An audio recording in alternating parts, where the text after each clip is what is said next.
What is up, Rotogrinders? Dean here, Dean7904. That is the daily fantasy handle around the industry. Potentially, maybe we'll see that name atop one of the tournaments going down tonight for tonight's 9-game MLB slate.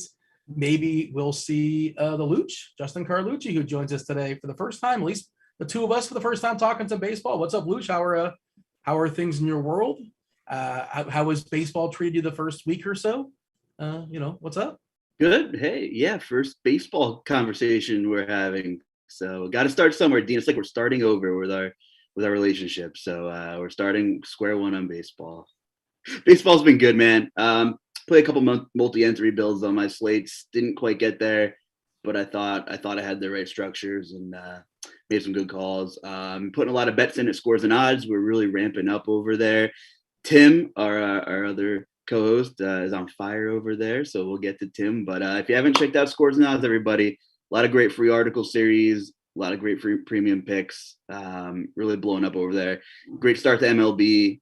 Grant had a killer season last year for us. He made over 73 units, just crazy stuff. So of course he does his live lock show, which you're on pretty frequently too. So good stuff so far. I believe you're on later in the week. Does that sound correct? Or have you checked your schedule? Have you confirmed? I have confirmed. I cleared my schedule, and I'll be there. Yeah, Scores and Odds for all things sports betting. Feel free to check that out. Our sister company, I suppose. We're entwined. Tim, go brag on yourself, Tim. Returning champion, Tim. What's going on, dude?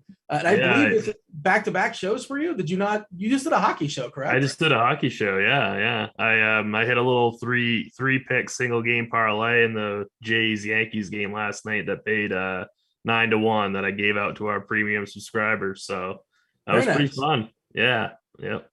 Do you have anything out there today? I mean, we can wet the whistle and give them a bit of a tease. Is there anything you kind of wrote up today, or you haven't pounced just yet? This isn't a parlay or anything, but I like the Yankees to win tonight at -120. So I bet them. I also bet Mitch Haniger over 0.5 bases, but that game's already going. So over 0.5? He's got to get a single? Yep. Why? Was there somebody dominant? I didn't play. No, it was Vincent Velasquez. It was VV. What is that? Why? It was -155. So So I mean, the juice was increased, but I jumped on it anyway.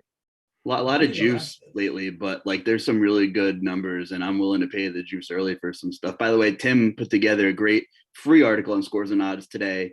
Again, with some good bets in there, as he was talking about. You know what I'm really bummed about?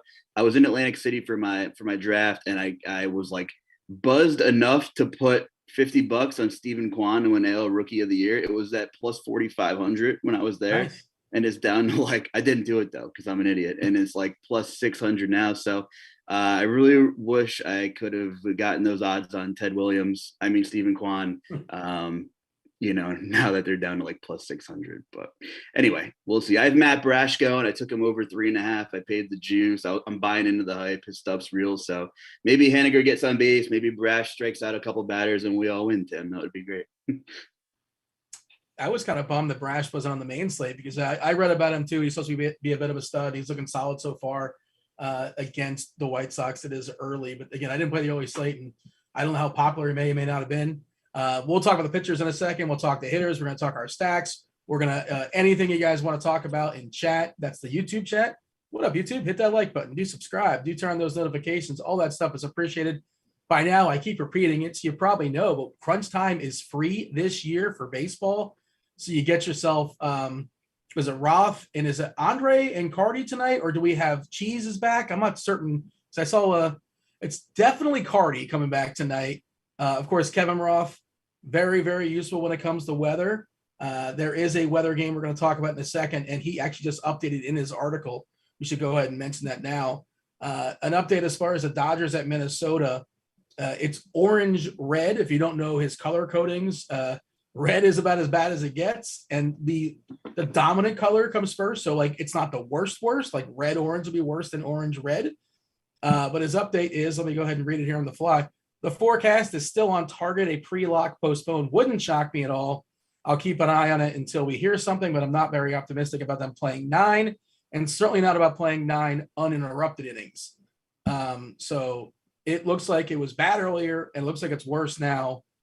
Let's just have this conversation, Tim, because depending on how good the matchup is, and depending how bad the weather is, for me, like my general rule is, of course, cash games, it's not worth it, right? What's the upside? In tournaments, if I'm playing one guy, I'm stacking. It's a stack or nothing. If I'm taking that risk on, like you don't have any one-offs in a game that has a very good chance of postponing. Is that sort of your perspective as well? Yeah, that's absolutely correct, Dean. I really think this game will be PPD, so I'm not even going to worry about it. Obviously, if you're building 150, you can take a different strategy. I wanted to, I think the Twins are in a really good spot, but I'm not going to play them. I don't think we should even worry about that game. That's kind of my thought process too. Like this might just take care of itself organically, and it does seem like Roth is leaning. Of course, the closer you get the lock, the closer you get.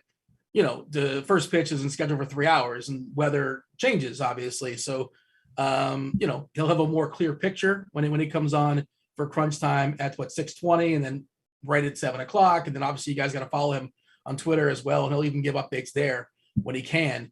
But that's sort of where I'm at. And Justin, again, it looks like it's not going to go. Of course, 2 good offenses, so they're worth acknowledging their existence. It's not like it's 2 terrible offenses. We don't have to worry about these pitchers, I don't think. Like I'm not considering Archer or Haney. I don't think I'm considering either one. So it's all about the bats for me. But right now, I'm with Tim. I think I'm just ignoring it. I'm with you guys, and that's how I'm going to at least approach the next hour on the show and see if anything changes, as we move along and talk through things. There's plenty of other spots I think we can, pick and choose here, although the bats are in a really good spot in that game. But I think it's time to look elsewhere at this point. Yeah, and there's plenty of bats we'll be talking about. Most pitchers pitching today are like the number 5s, and that kind of leads to the conversation we have. Yu Darvish, Tim, right? Like he's the one outlier. He's the clear and obvious best pitcher on the slate. He's got the longest leash on the slate. We saw him throw 90+ pitches or so opening day, which very few people did. He did walk a few people, and that could be troublesome. He's in a good ballpark to pitch in. Facing a pesky team in San Fran, they're going to throw 5 lefties or so at him. It's not the most amazing matchup, but again, the biggest K is in the slate, 29.2% K percent. If you pull up the Sierra, kind of rank him against everybody else in the slate, there's only one guy ahead of him, and it doesn't really count because it's Dakota Hudson who played 8 innings. So that's not really even a sample size, but best Sierra as well. Let's have the conversation about Darvish, Tim, because, I think he's somebody you have to play in your cash games. Would you agree with that? Let's start at that point. Yeah, this is the very, very first slate all season that I feel very comfortable, at least with one pitcher.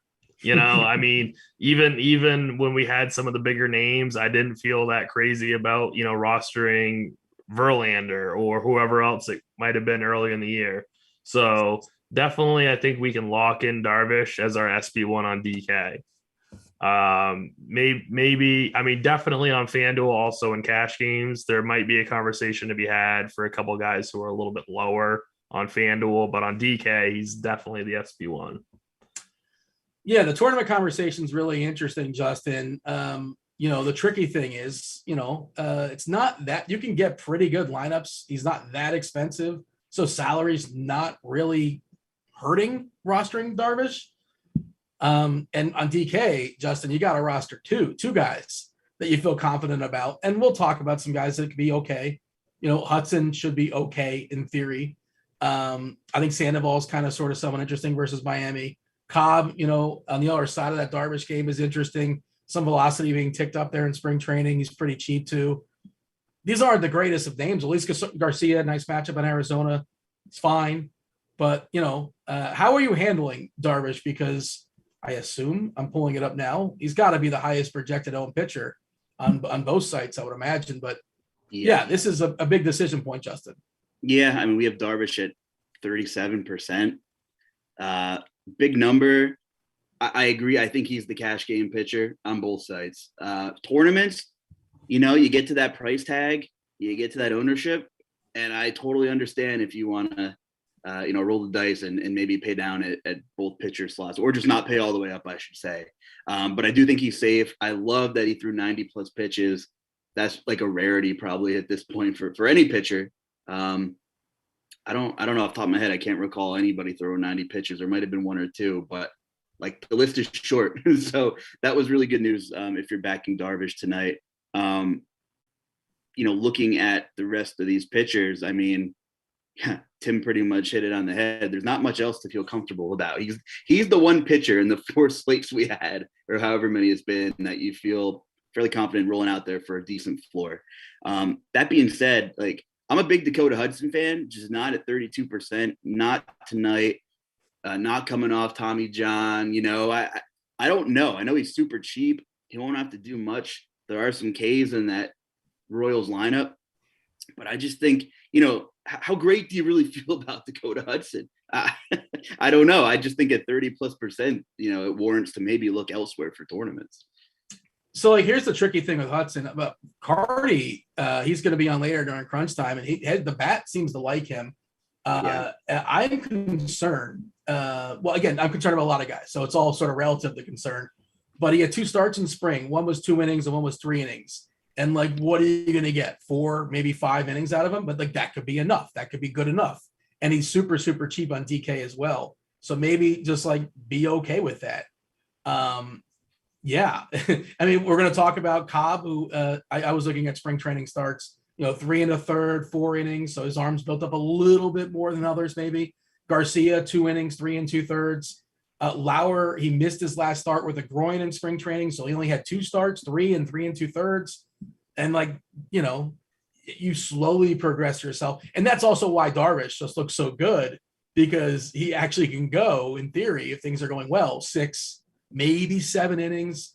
If he's efficient with his pitches. Sandoval 3 innings and then 4 2/3. And that's just the story of the slate, Tim. Okay, if you make the decision, I'm not playing Darvish, and I understand why you would do that for tournaments. I totally get that. Baseball, goofy things happen, yada yada. But then you got to say, okay, now that I made that decision, now who am I going to play? And now you tell me who am I going to play if I'm not playing Darvish? Well, if you're not playing Darvish on FanDuel, I think that Eric Lauer's price is low enough that at 7,200 he could get you that win bonus. He's not going to get you the quality start bonus, but he could get you the win bonus. He's got one of the best matchups on the board.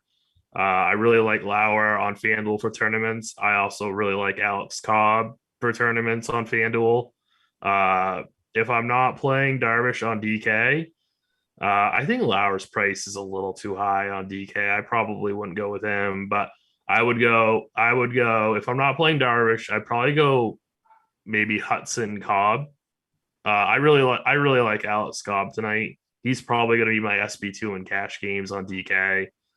I don't know if we have any kind of pitch count on Garcia. He's the one I'm a little bit intrigued by. Again, I can just tell you he went 2 innings and 3 2/3 in the spring.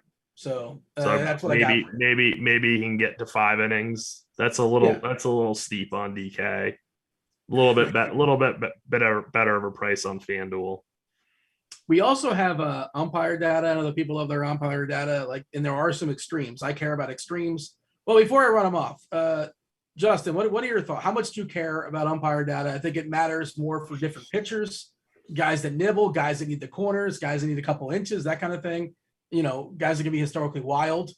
Do you care if guys have as far as the umpire, does it matter? Or is it, again, depending on who it actually is throwing the baseball? Yeah, it depends on who's pitching. And I would say it's like not one of my top 3 to 5 variables, but if I'm in a deadlock between two guys at a similar price point and ownership, like maybe that's the driving factor that, makes me pick one or the other for a single entry. I was looking at the slate on, was it yesterday? And like all the data was so close, like the K percentage and the walk percentage between all the umps that were on the slate were like so close that it was just like variance would just take over. And for me, it like wasn't a decision point at all. So I think it matters who the umps are on the slate too, right? So it's probably not going to be a huge factor in my process, to be honest with you. Yeah, I mean, I don't obsess over it. It's like if I like a guy and he gets an extreme hitter's umpire, I'm not just going to cross him out. It's just like, yeah, sometimes the cherry on top, sometimes a tiebreaker, that kind of thing. Right. The extreme hitters umpires today. You got an extreme hitters umpire for the Marlins and the Angels, an extreme hitters umpire for Toronto and the Yankees, extreme pitchers umpire for the Colorado Texas game, which is, again, hitters are going to be rostered in that game.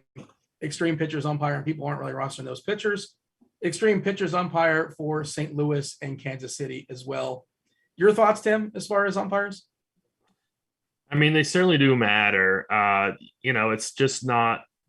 It's more of a tiebreaker for me. It's not a huge deal. It more matters to me on guys that I'm concerned about their skill set. So like you'll see like Dakota Hudson today, he gets an extreme pitchers umpire. So I mean, that could, at his price, that could make a difference between a couple strikeouts and not a couple strikeouts if he had an extreme hitters umpire. That's a big difference at 6,300. So that type of play, I think makes a little bit of a difference. Yeah, I mean, if you were watching, and you can't really predict this stuff, but if you were watching the Marlins game last night, the Marlins versus the Angels, Eliezer Hernandez had, was it Adele or Marsh? I think Marsh struck out. It was a strikeout. It was very clearly in the box, just totally missed by the umpire, who had a disastrous game for what it's worth. He missed a couple pitches, but I don't know if you can predict when that's going to happen. But, very next pitch after that, whatever it was, Marsh took out a 3-run homer and just blew up the Marlins, blew up Eliezer Hernandez's start. All right. I'm just going to kind of see what else. Oh, weather, as far as the weather edge, the Kevin Roth weather edge tool. There's a big one. What do you have? I need to take a sip of water. It's the Yankees game. There's big winds blowing right out to right field, which is huge in that ballpark. So it's, 68 degrees, which, obviously isn't great, but not horrible for this time of year. And Weather Edge has a big sample size on it, 66 game sample size. And we see a 19.6% increase in runs and a 20% increase in home runs. So that's a significant edge and a significant win, especially for that ballpark. Yeah, 66 games is big enough as far as a sample for you. Obviously I prefer a bit. That's at towards the more bottom of the range, but I think it is valid. Yes. I have a thought, and I was thinking about it. You were talking about some bets earlier, and I was thinking about doing one of the goofy ones. I don't know, Justin, I'm sure you've been messing around with all sorts of angles. Have you bet like first inning stuff or first 5 inning stuff? No. Wait, did I yesterday? No, I did not. But we have a couple guys who were really sharp at it on scores and odds. I bet team totals. I've been betting some team totals, and I think, when you have a weather factor like that and you have a bunch of power bats, I think you can look at team totals and not have to worry about the entire game total in some scenarios.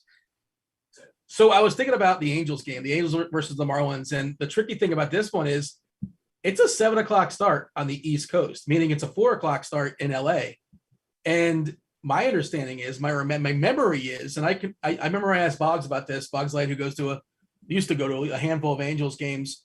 These kind of funky start times, there are shadows early. So I was, and I don't know if Trout's going to play or not, if he's got that tummy ache still. I think he was sick last night, right? We'll see if he's cracking the lineup. No Angels lineup just yet. But I was thinking, is it kind of sharp to bet the first inning under a run? Because the shadows are there like for the first hour or so in this game, and maybe bet the under for the first 5 innings. It's hard to hit the ball in the sun. If watching the ball come into and out of shadows, just I mean, I haven't experienced that, but I assume that makes it a little bit more difficult. Am I Luzardo overthinking this? better be able to throw a strike then. Well, yes. That, And that's it's the an only extreme- that's just me being devil's advocate though. Well, first of all, I don't like, the first inning bet is obviously an interesting thought process, but if I don't want to face, you're facing Ohtani, Trout, Rendon that's kind of daunting. It's like a 50-50 proposition as far as the bet, but the Marlins side, whatever, Soler, Rojas, Cooper, I feel good about that. They're probably not going to score, but who knows? I don't know.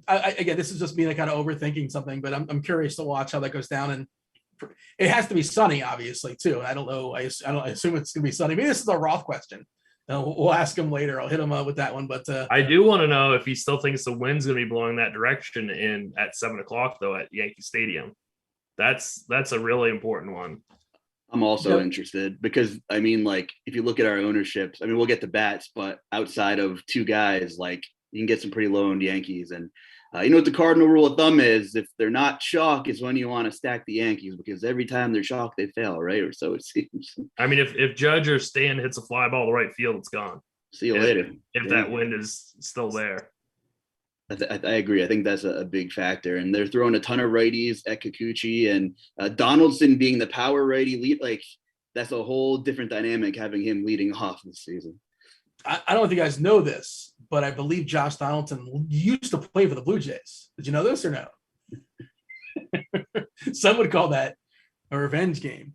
Revenge games aren't like, come on. In baseball, people can't be like, oh, you got revenge. You can have my at bat, and you don't get extra usage. You're a bats, and that's it. It's not like basketball where you can take a few extra shots and have yourself a good time. So I don't really care about revenge games in baseball, really. And I know I think we're still sort of talking pitching. I was thinking about lineup construction and where I want to go if I don't go to Darvish. And I was actually, these two pitchers in this Angels Marlins game are interesting, right? Like, did I sell you on the Shadows? No, well, if I say yes, will it make you feel better? Maybe. I mean, it's interesting. I mean, Tim served a good point as well. You look at Luzardo's numbers, who, like, he just hasn't figured it out at the major league level. There was his third team, walked 10% of both sides of the plate. It's a big number. How much can you buy into 11 innings in the spring? He only walked 3 batters. He looked pretty good. Like, the scouting report saying he looked pretty good. He's coming in at next to no ownership on DK. And he's got a pretty nice price. It's terrifying seeing, we have a guy with control issues with potential shadows, which might help him or hurt him if he can't see the catcher's mitt, with historical control problems. But there's a lot of strikeouts in that Angels lineup as well, too. As terrifying as the power upside is, like, there's some K upside there. There's K upside to both sides. Patrick Sandoval is a guy who's been Jekyll and Hyde, but he's shown some glimpses and he's a decent pitcher. So I think those are two interesting tournament targets, although it could be, terrifying on Luzardo's end. But, if you're going to take advantage of it, it's early in the season. Luzardo threw 60 plus pitches in one of his 3 outings in spring training. So that's a decent number for anybody at this point to see. Just, can he throw 60 today? Are 40 of them going to be balls? Maybe it's possible. I don't know. He's a talented guy, Luzardo. Like you said, his starts are funky. The variance on him seemed greater than many other pitchers. Walk rate, 95 innings last year, 11%, which is certainly scary. But he's the type of guy with that certain skill set that I think having an extreme hitter's umpire is going to make a difference. Yeah. You know what I mean? Like, he's going to need those calls bad. Yeah, you could still roster him, but again, it's that sort of that same conversation. Like, whatever. I'm not going to not plan because of it, but it incrementally it hurts. It's not help. It's not positive. How much does it matter? You're talking about Luzardo, Justin, if Trout plays. Obviously, that the Angels lineup, we know it falls off a cliff after the 4th hitter or whatever. And no lineup officially just yet for the Angels. You presume you're going to see, lefty on lefty, Ohtani. Not that Ohtani can't do his thing. Rendon historically said lefties well, but besides, Walsh is another lefty. That Angels lineup could look really rough. Is kind of the point I'm making if Trout's not in there. Yeah, I think of course you want Trout out of the lineup. Luzardo's a DK play. 7,300. Can he survive? Like, at this point of the season, like, you want your pitchers to survive because there's tight leashes on 2/3 of the slate probably, and a lot of unknown. So yeah, you definitely don't want Trout in the lineup if you're interested in the startup.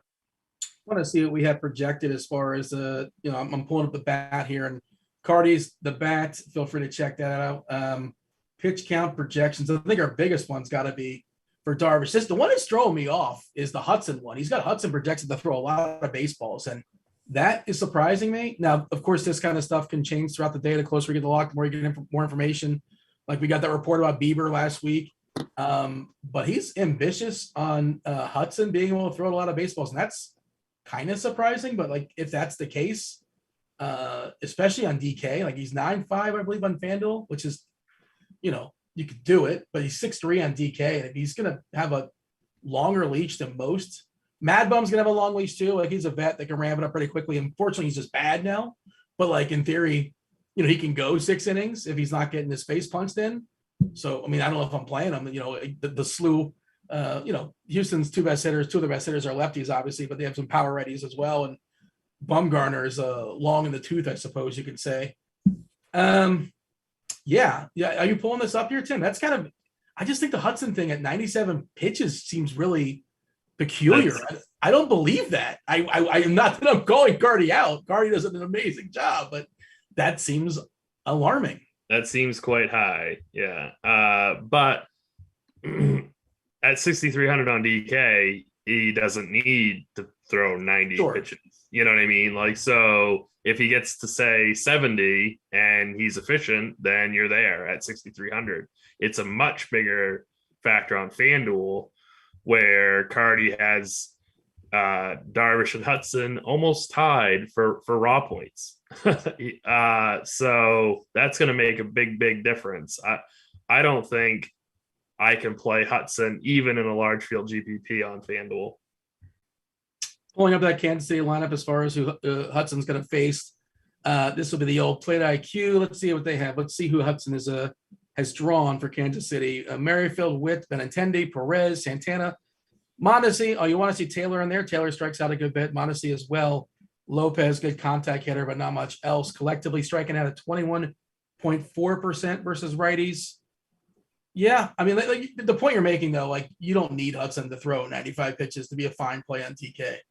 And I'm curious what Carty has to say about that, because I'm pretty sure the Royals struck out at the third lowest rate last season. I mean, they're not that high of a strikeout team. So I really think that 9,500 on FanDuel is a little ambitious. And they brought back it's pretty much the same lineup. It's pretty much the same team. Witt's there, obviously, who's new. Taylor, sometimes he's in, sometimes he's out. You want him in because he strikes out. He's got some power, but he strikes out a good bit. I saw, I want to say the Marlins have like what they didn't walk. Nobody for the Marlins walked last night. And I don't freak out over small samples and start a season, but this Marlins lineup has been super impatient so far this year. Just kind of throwing that one out there. Sandoval, we kind of talked about Luzardo. What do you think of Sandoval, Justin? Yeah, I mean, he's shown me enough that I'm interested in GPPs. He's going to see a lot of righties. He's slightly better against lefties. I mean, but he's still striking out 24% of righties. Decent xFIP. I don't hate it. The bottom half of this Marlins lineup definitely has some strikeouts in it. And I love your tweets about maybe Jazz Chisholm will hit 8th today. I mean, why is he moved backwards? He's now batting behind Birdie. Is this Little League where we're doing the second leadoff thing? Is that like what's happening? I don't know what's going on there. That whole thing is just kind of weird to me. But if I'm making the Marlins lineup, there's no way Jazz is batting like 7th or 8th or 9th or whatever behind like Jacob Stallings. Like that's an egregious one. And the other one that doesn't make sense to me. You guys tell me why this is happening. Why is Kyle Tucker hit 6th? Somebody explain that one to me. Anybody? I got nothing for you. I don't is he Kyle Tucker is like one of the 20 best hitters in baseball? Is that like a reasonable thing to say? I think. He's good. Why does he bat 6th? Why does he bat behind Yuri Gurriel? What is that? That's a good point. I mean, he should at least be number 5, because I mean, the Astros are a good offensive team where you can't say that about the Marlins. But yes, he should definitely be hitting in front of Gurriel. I mean, I think they're trying to chop up the 2 lefties, Alvarez and Tucker. And okay, if that's what you want to do, why put Alvarez in front of Tucker? Alvarez is like, you can't move. Like, he's a great hitter and he bangs out a homer. Who cares? Go with I'd Jerome. rather have Alvarez ahead of Tucker. Why? I think Alvarez is a better hitter than Tucker. Okay, but when they're on base, then what happens? That's true. Like, I mean, I think they're close enough. They're both really good hitters. I think Alvarez. But I mean, Pena's kind of thrown in a wrinkle into that lineup now, because you could hit Tucker second, but now Pena's, all of a sudden this thing now. So Altuve crowned him out. I think it was Altuve said this guy's going to be a stud, and like he's looked great so far. Obviously, yeah. That cool moment on air. I don't know if you caught that, where like his parents are being interviewed. Watch him bang out a homer. I think it was his first homer in MLB.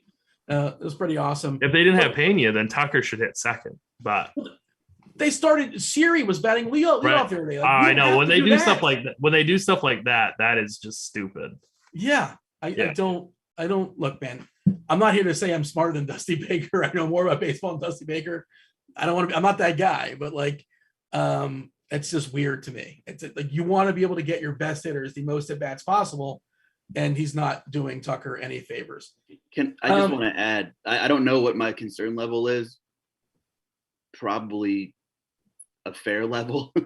I guess I'd be like an orange, right? Like a yellow orange on Sandoval, although I like him. He was supposed to start on Friday, but they pushed his start to today because he had arm soreness already, like before he even started a single game. So I'm like, large field Dart maybe, but I wouldn't invest in him in like 3 max higher stake stuff tonight probably. Yeah, and you never really know what that means. Like, you're not close to the medicals, and you never really know. It could be nothing, and they're just being super, super cautious. Right. Like, they wouldn't throw him out there if he was legit hurt. You wouldn't think, right? We saw Blake Snell get scratched, like, I think as the game started, basically, the other day. I don't know when if it happened in the middle of the game. I don't know when the lineup swap happened, but that was sort of weird. You don't see that too often. Like, people coming from NBA, it's like, wow, it's just like the NBA. No, it's not. Like, you get your occasional scratch, but it's rare. I don't know. Like, I don't know what to do with that as far as Sandoval. I assume if he pitches, he's fine, but it's interesting. It's worth pointing out, I guess, to freak somebody out, but I don't know. Tim, what do you do with that information? Well, completely. I mean, it's concerning, but I mean, this part of the season, everything is so high variance, especially when it comes to pitching. So I wouldn't get too concerned about it, but it would definitely knock him down. Like if you were playing him at, 15%, knock him down to like 10. I mean, maybe a little bit, but not too crazy. I think for DK, it's worth pointing out and having the conversation. And I saw somebody in the comments was asking about it too. Again, if you're on YouTube, do feel free to ask whatever questions you may have, whatever you want us to cover on, whatever we didn't talk about. We're talking sticks, we're talking stacks in a second. We'll go around the horn, our favorite hitters in the slate. Do hit that like button also. That is appreciated. And we also like if you join our Discord, rotogrinders.com/Discord. We're hanging out in the live stream chat channel. That is not a premium channel. There are some premium channels. That one is not. So anyone, you don't have to be a premium member, can hang out in there and ask your questions either spot. We'll do our best to knock out as many as possible before we step aside and make way for the Crunch Time crew, which again, Crunch Time free going forward. You get Kevin Roth and you get, I think, Derek Carty, and it's either Andre and possibly Cheese. One of those two. Both millionaire winners. Andre has won $1 million, and Dave Potts, CheeseIsGood, won $2 million playing some baseball. So two good minds. Who is it? Go ahead, say it again. All right, I thought it was Andre. Maybe we had a late scratch or something like that. Andre pulled a Blake Snell, possibly. That might have been what happened. I'm not really sure, but yeah, that 1-2 combination, that double barrel of Carty and Cheese, you're going to want to see what they have to say as far as this slate. But I saw this question, and I think it's a DK question. Not an opportunity cost as far as pitchers today, right, Tim? Elder pitching for the Braves. And like a lot of times it's like, well, anybody who's 4K should at least be acknowledged. I would have been a lot happier to have him yesterday than today. You know, I don't think you necessarily need him today. Maybe you could use him as like a dart throw to go like Darvish Elder instead of Darvish Hudson and use that 2,300 to upgrade on a couple bats. I don't think that that's totally necessary though. Yeah, I think I might play him like in one of my lineups, but I'm not certain. Like I agree with the assessment that he's not necessary, but I mean, he is 4K and like he's a bit of a prospect. I was looking at the Braves prospects lists fifth rounder, decent Ks, walked a few too many guys, didn't give up a ton of homers. This is his MLB debut today. That Washington lineup. By the way, Lucius Fox. Can we talk about Lucius Fox in the lineup? That's the dude from Batman. That's Morgan Freeman, isn't it? That's the character. I think it's a different guy, but like, there's a guy named for Washington named Lucius Fox, and you guys weren't aware. Get excited. Soto and Cruz. There's obviously some pretty solid bats that Washington side, and it's a good ballpark to hit baseballs too. But 4K, and what do you really need? If you can get 10 points out of them, that's fine. And we talked about how SP2 is kind of a dartboard throw thing. Justin, you got to take as far as Elder? I'm probably not going there tonight. I think I'm with Tim's take. I would have rather had him yesterday, not today. Give me a summary, Justin, as far as how you're attacking pitchers. Okay, for cash games, it's Darvish. And honestly, if Hudson's ownership stays in check and we think it's accurate, it's probably both of them for cash, probably. I mean, you pair them so easily together. For tournaments, depending on what you're playing, I don't know if it's either. Although, where are you going to go? That's the thing. I think you can play Darvish in tournaments and get different with Hudson. On DK, I'm talking, obviously. I do think Luzardo's interesting. We haven't projected it 1%. The Sandoval thing, I don't know. We have him almost coming in at 20%. But I do still have interest in him. We didn't talk much about Alex Cobb. I really like him too. We both kind of hit on him a little bit. Saw some news of velocity increasing, etc. I do like Alex Cobb a lot too. I like the idea of playing Eric Lauer. There's a lot of Ks on that Baltimore team, but not on DK at 9,100. Tim, I think you mentioned a FanDuel play possibility if he's able to get the win kind of thing. And so that's where I'm at here. I like Cobb a lot. If one of you guys want to piggyback on Alex Cobb, I'd love to hear your thoughts on him too. I prefer going Cobb, Darvish on DK for cash. Obviously, I completely understand the Hudson play. That's fine also. I think personally I'm going to go Darvish, Cobb for my single entry build. But yeah, Darvish, Hudson. Hey, it's a good time, not to interrupt you, but I think it's worth talking about. Some people, I think, are apprehensive to roster two pitchers in the same game. Like, it's lowering your upside. You can only get so many wins, obviously. I don't care about that as a general. I guess you don't care, right? No, not at all. Not even in like a large field GPP. I don't care at all about that. That to me is not a factor whatsoever. Especially this week, like second week of the year, Right. Yeah, I mean, the 4 points are nice, but that's like, what is it, like basically like a K, more or less? Right. I mean, this time of year, I want my guys to get double-digit raw points. That's the bottom line. You give me, Darvish for, 23, give me Cobb for 15. I'm thrilled. I just want them both to make it to the fifth inning, so like they theoretically have a shot to win the game. Right. And that's a challenge for a lot of these pitchers. So, that's kind of where we're at. I didn't mean to cut you off. I thought that was worth discussing. Tim, right now my cash lineup on DK currently has Hudson, but $700 more for Cobb, and I do want to hear what Carty has to say about Hudson. Maybe he can sell me on it. Maybe I'm wrong about his pitch count. And of course, I think there's an argument you could go Darvish Elder for cash. Really, but I don't know how much I need that extra 2K right now. That's not what I'm going to do, but I think you could do it. He's definitely in the tournament mix, though. Go Darvish Elder, Darvish Hudson, Darvish Cobb. I think that would be my pool tonight if I was making 10 teams. Do you anticipate you run your one lineup? Do you anticipate having Darvish in your one lineup?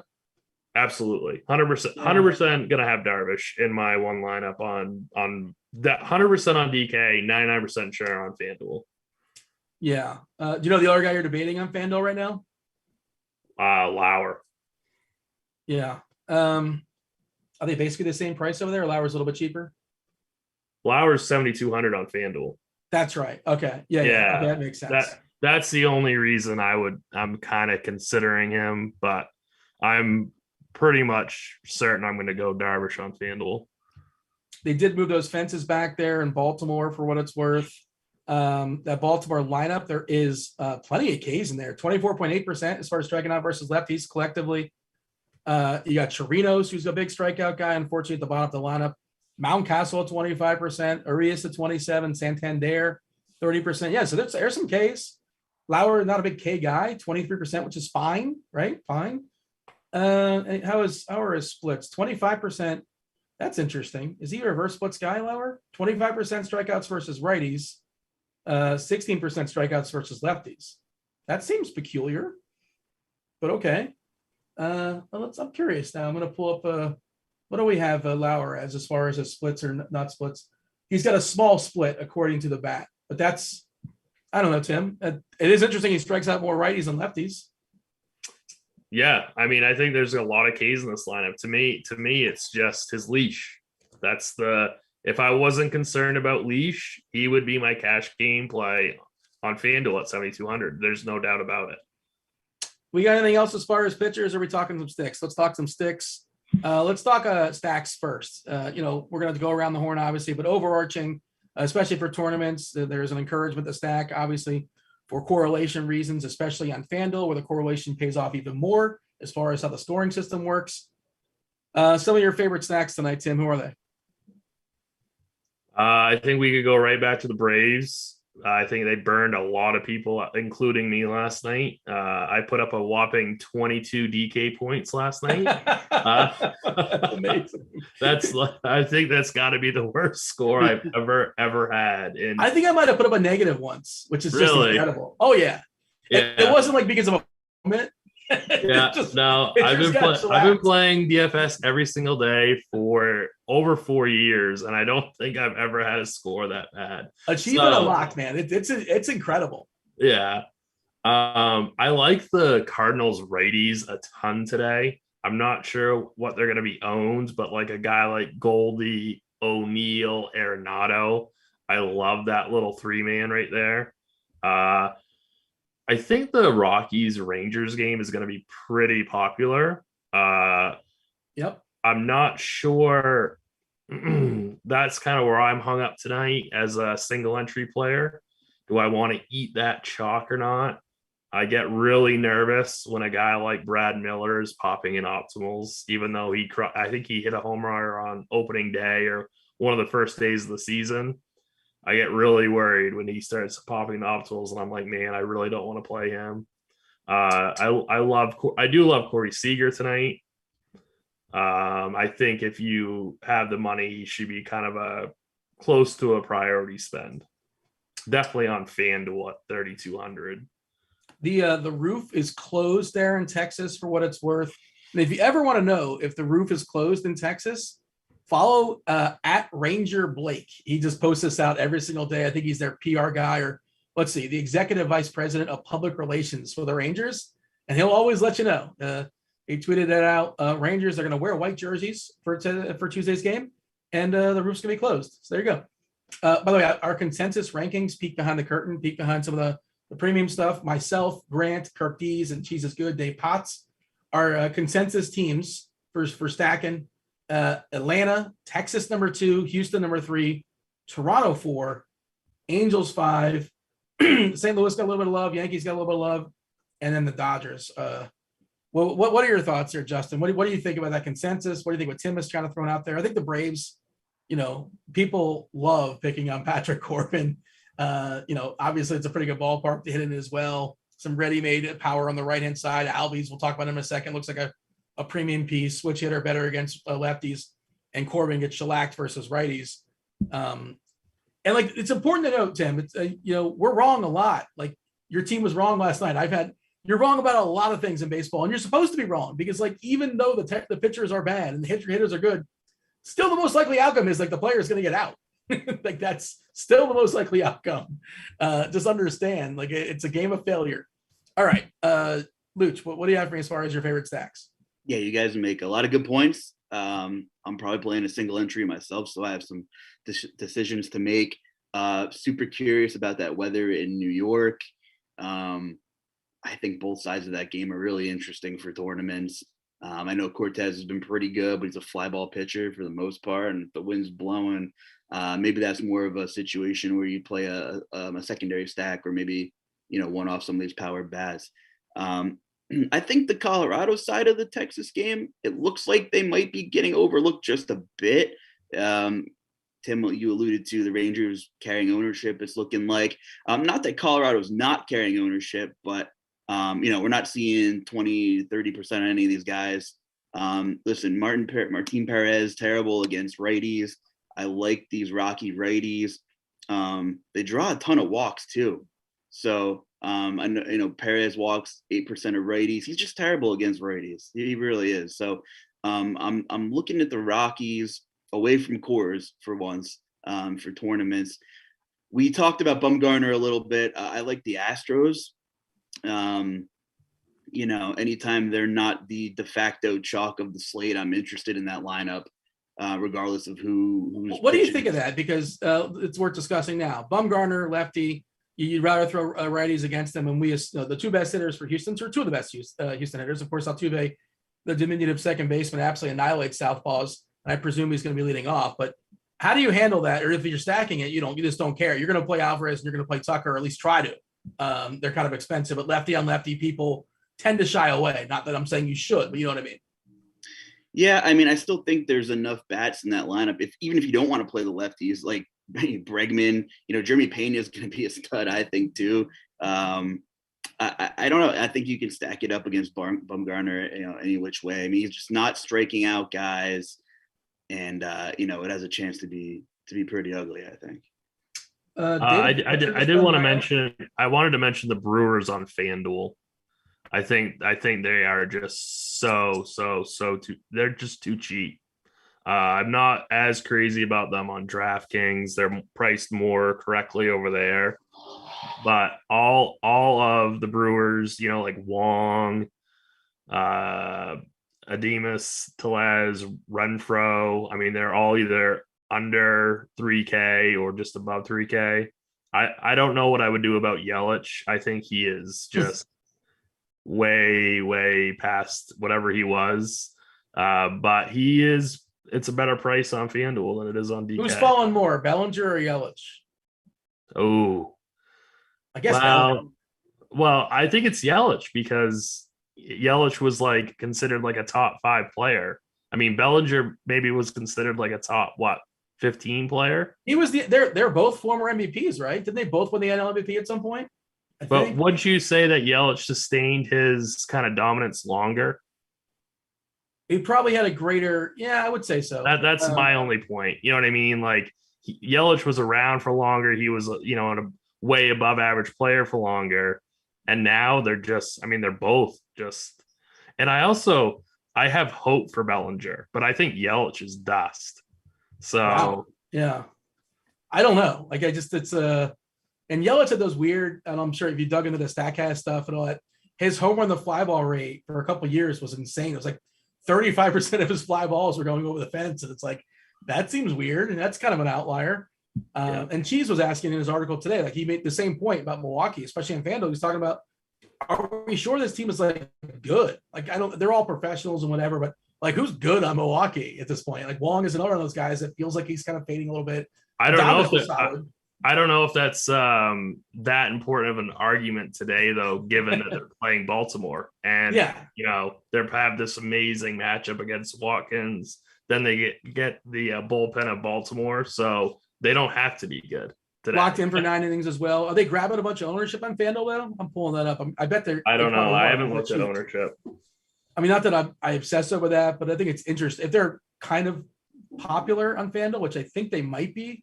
Because of the prices, let's pull it up. We're looking at Willie Adames at 34% right now. Again, this stuff changes, but if that's the case, it's a big number for baseball, man. 34% is a really big number for a 9-game slate. 25% for Renfro, 21 for McCutchen. Speaking of guys that just aren't as good as they once were, he was awesome for many, many years. Yeah, I mean, and it's going to be so easy to play them and Darvish. So that's probably what's driving their ownership on FanDuel so high, is that you can go Darvish, then you can go 4 Brewers pretty easily. Interesting. Yeah, and I don't want to pivot and say, well, I'm just going to take Jace Peterson. I don't want to do that. Right. No, you don't want to do that. Yeah, at any given day, Jace Peterson can be the highest scoring player on the slate in theory, but if he is, I lose. All right. Let's go kind of go around the horn. Let's talk about position by position, knockouts of catchers. FanDuel, of course, they don't force you to roster one. You can if you want to. DK does force you to roster a catcher. I'll ask you first, Justin. What's popping for you as far as catchers today? I wouldn't say I'm like, some people are squarely on team punt catcher every slate, right? Like it's just something people do. I don't know. I think it's slate dependent. I think Darno's in a good spot against Corbin. He's someone I'd be willing to pay in like the mid 3 range for. I know we mentioned the Brave stacks here.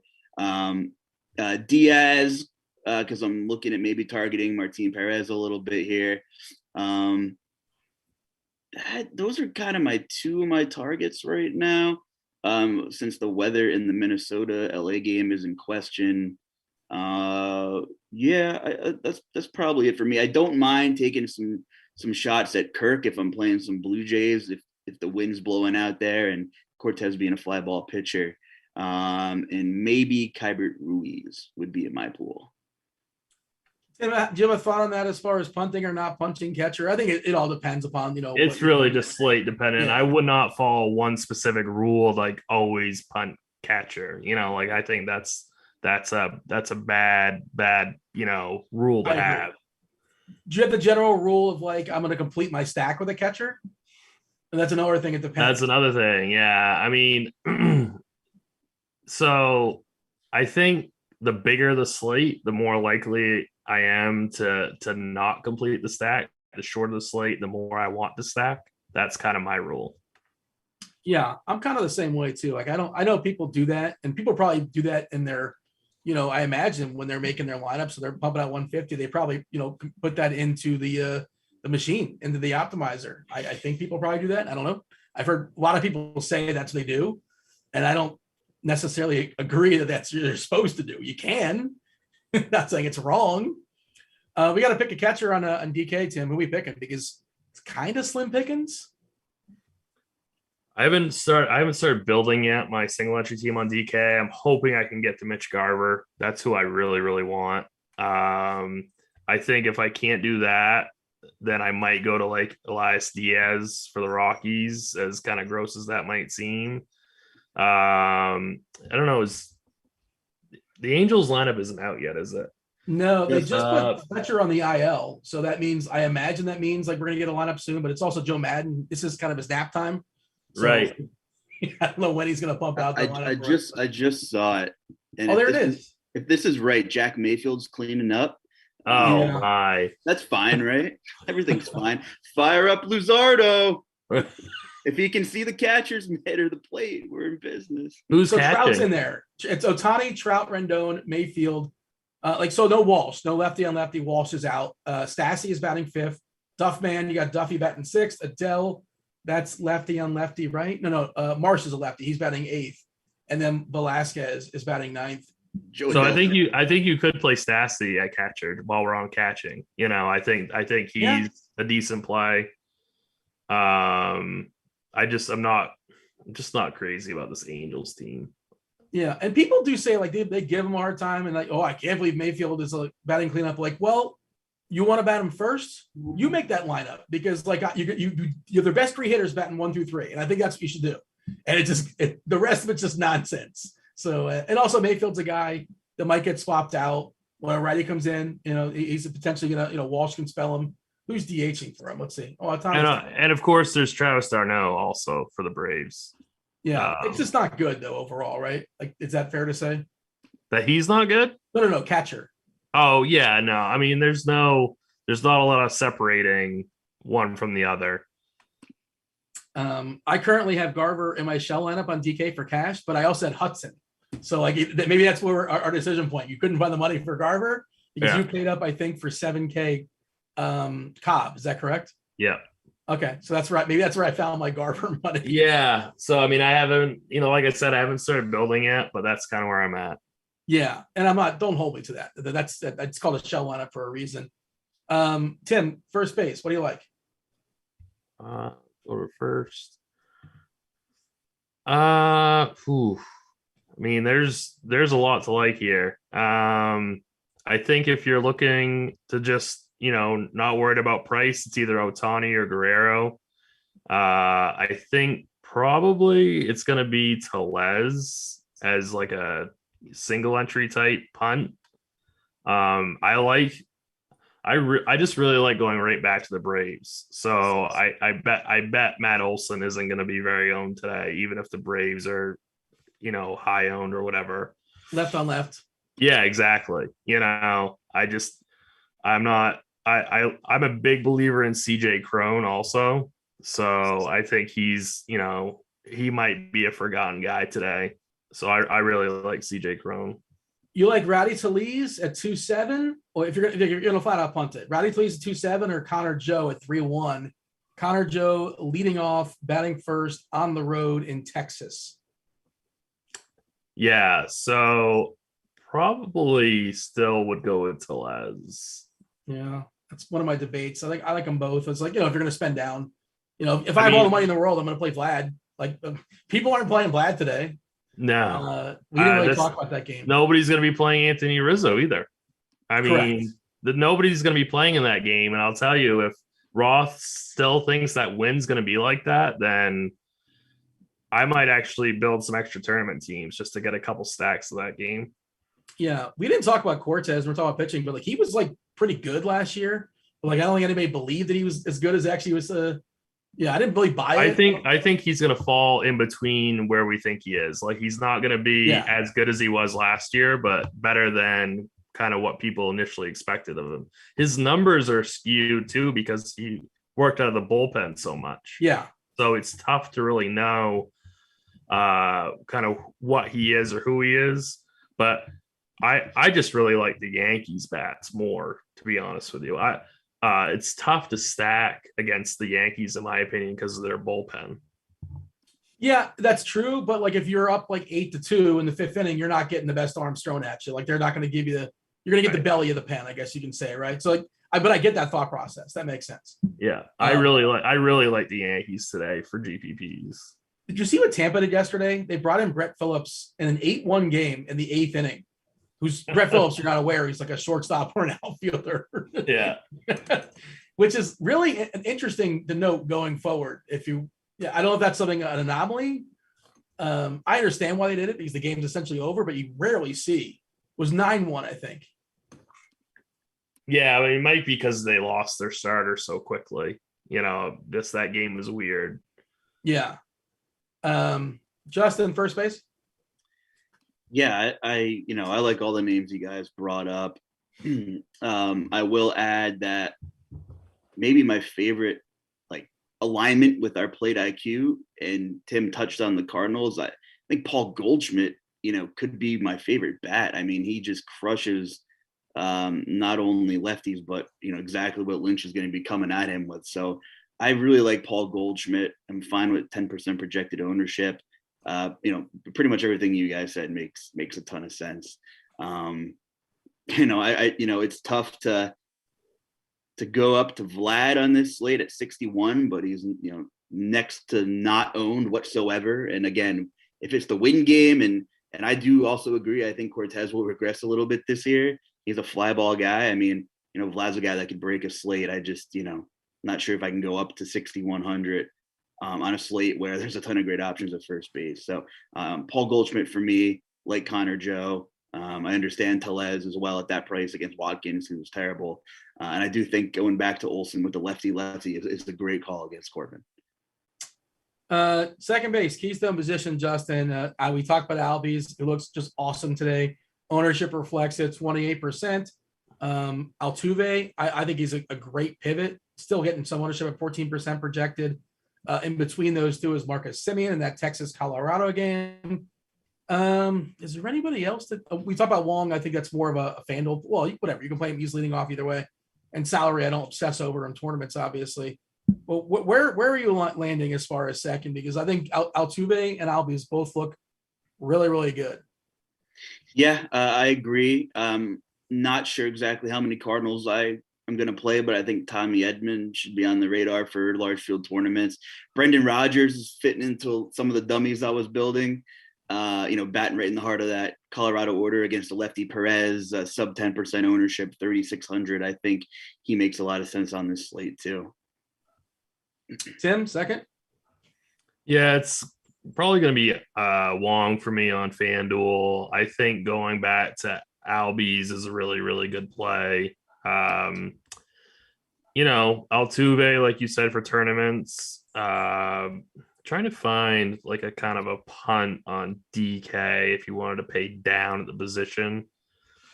Man, it's not great under 4K. Oh, Brendan Rodgers, I think actually is in a pretty good spot today. So if you're looking for like a Joe, Crone, Rodgers, Bryant stack, I think that's a really, really good play on DK, and it's pretty affordable too. Altuve said he's looking to try to steal some more bases this year. We'll see. A lot of times people are in the best shape of their life and all that kind of stuff. We'll see how it goes as the season progresses. But he has stolen one. So he's got jack in the bag potential, which is always nice. And good players on the road against bad pitchers. Not locked in, but well positioned for 5 AVs. I'm a total sucker for. So that's one of the reasons why I like Altuve a good bit. I like Albies a ton. I'm going to try to get him in the same lineup in FanDuel. I think I'm going to try that one. Get my 2 favorite second baseman. And there's Marcus Semien, who's fine as well, too. I just have him third, I believe, behind those 2. Let's jump to the hot corner. Let's jump to third base. You can throw Brad Miller there. We kind of touched on him, Tim. He's third base eligible, pretty cheap on both FanDuel and on DK. If you want to save some more money, Bobby Witt, just buy the talent, 2.3K. Looks like an awesome punt over there.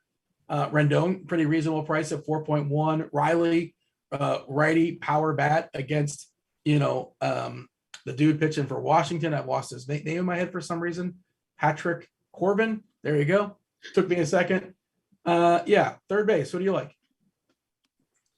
Yeah, so obviously Brad Miller's popping in projections on DK, and I just don't think I'm going to do it. If he beats me, he beats me. I think that's a good, I always try to, I'm going to eat some chalk every night, but I'm also going to get off some, even in my kind of cash single entry type build. And I think that's where, if he's going to be popular, I'm not going to go there. I'd rather maybe Diaz for the Astros. You could go to like Bobby Witt maybe. But I don't think I'm going to play Miller. On FanDuel, Donaldson seems to be the bat choice for third base, which I'm completely fine with that, to be honest with you. Pretty cheap. Yeah, very, very cheap. Chris Bryant on FanDuel is a really good part of that Rocky stack that I've already talked about. I don't think he has third base eligibility on DK. I think he's an outfielder. Yeah.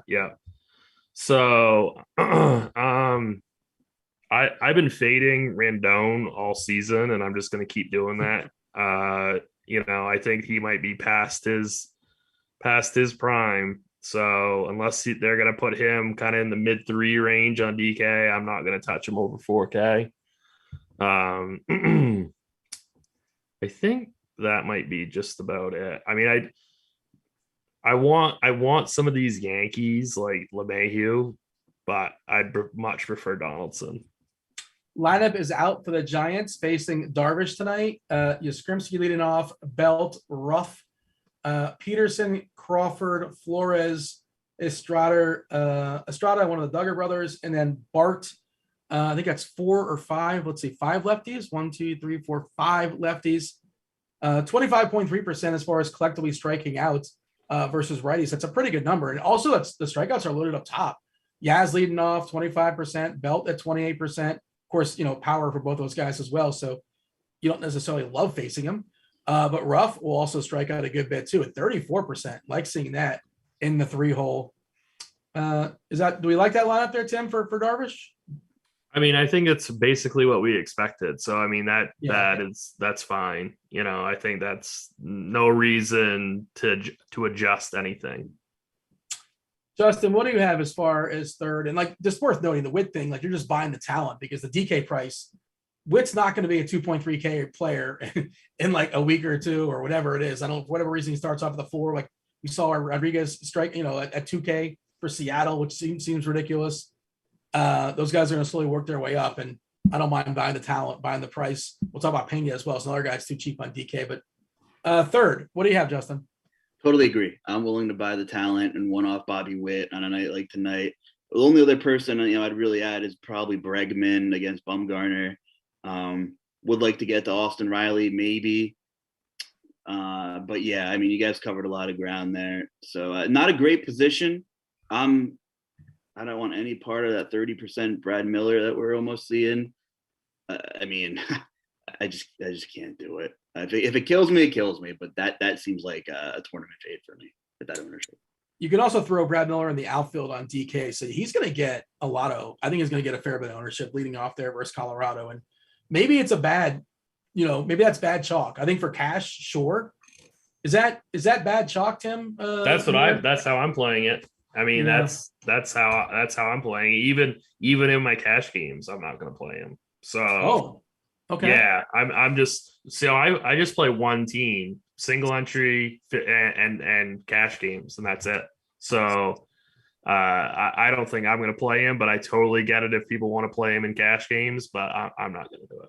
Yeah, and I think third's kind of loaded, actually, with Riley and Rendon. I know you don't love Rendon, but like Bregman, who we didn't even talk about, I think is a great play against Mad Bum, who's just like not the guy that he once was. It really is like Witt, Bregman, Donaldson for me. Yeah, and you guys liked Goldie. If you're stacking up St. Louis, I'm good with Arenado, pairing those guys together also. Yeah, definitely. Let's jump to shortstop. Corey Seager is 5K on DK. I think he's 3-2 on FanDuel, which that's, if you're playing on FanDuel, Corey Seager is going to be heavily owned, right? Like let's see. I mean, for cash games, I assume he's the guy.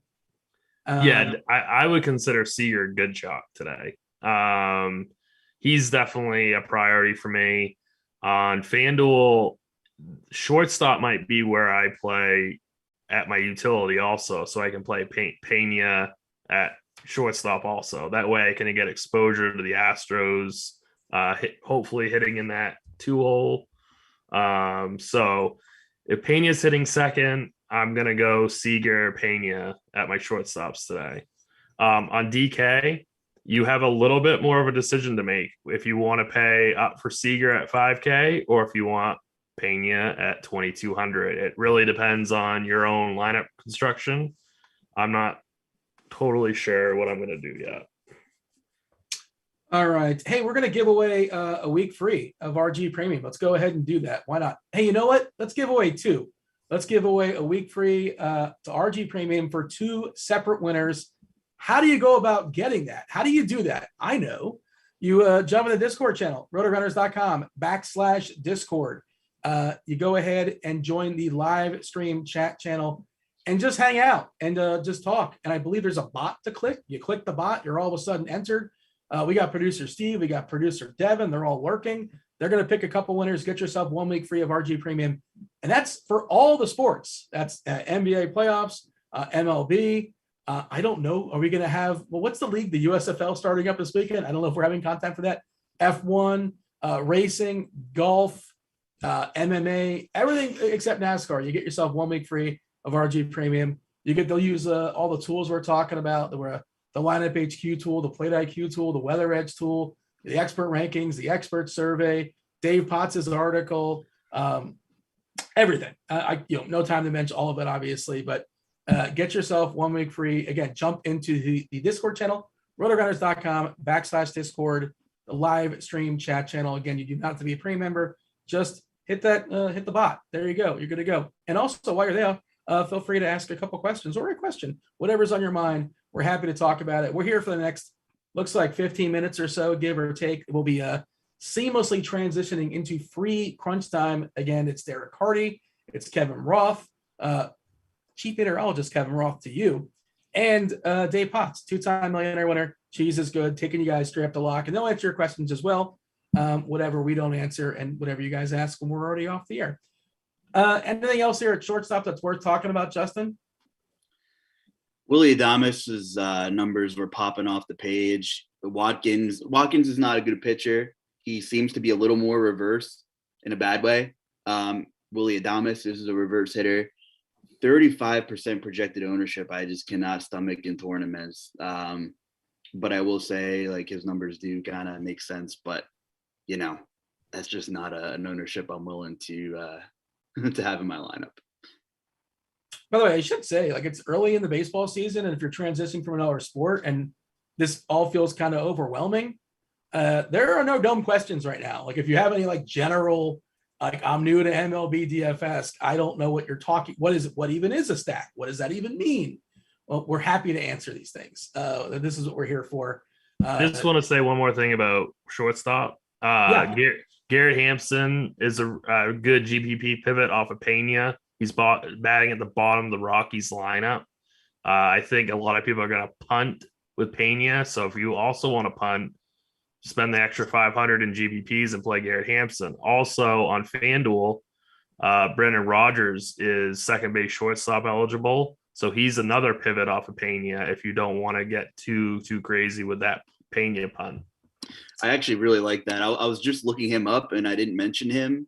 We have a really small sample size in Plate IQ, but Cutter was Martin Perez's preferred pitch against righties, and Hampson actually had a 400 ISO in a pretty small batted ball sample size. But I mean, hey, there's a little bit of substance behind that. I like that a lot too, and I'm really considering these Rockies. So he's a guy who I'm like, well, he's back ninth, but Pena, but that might be a perfect pivot there. Good call, Tim. The Rockies are way too cheap relative to their upside today, and they're garnering some ownership, but it's not egregious. So I mean, I think they're one of my favorite plays, all things considered.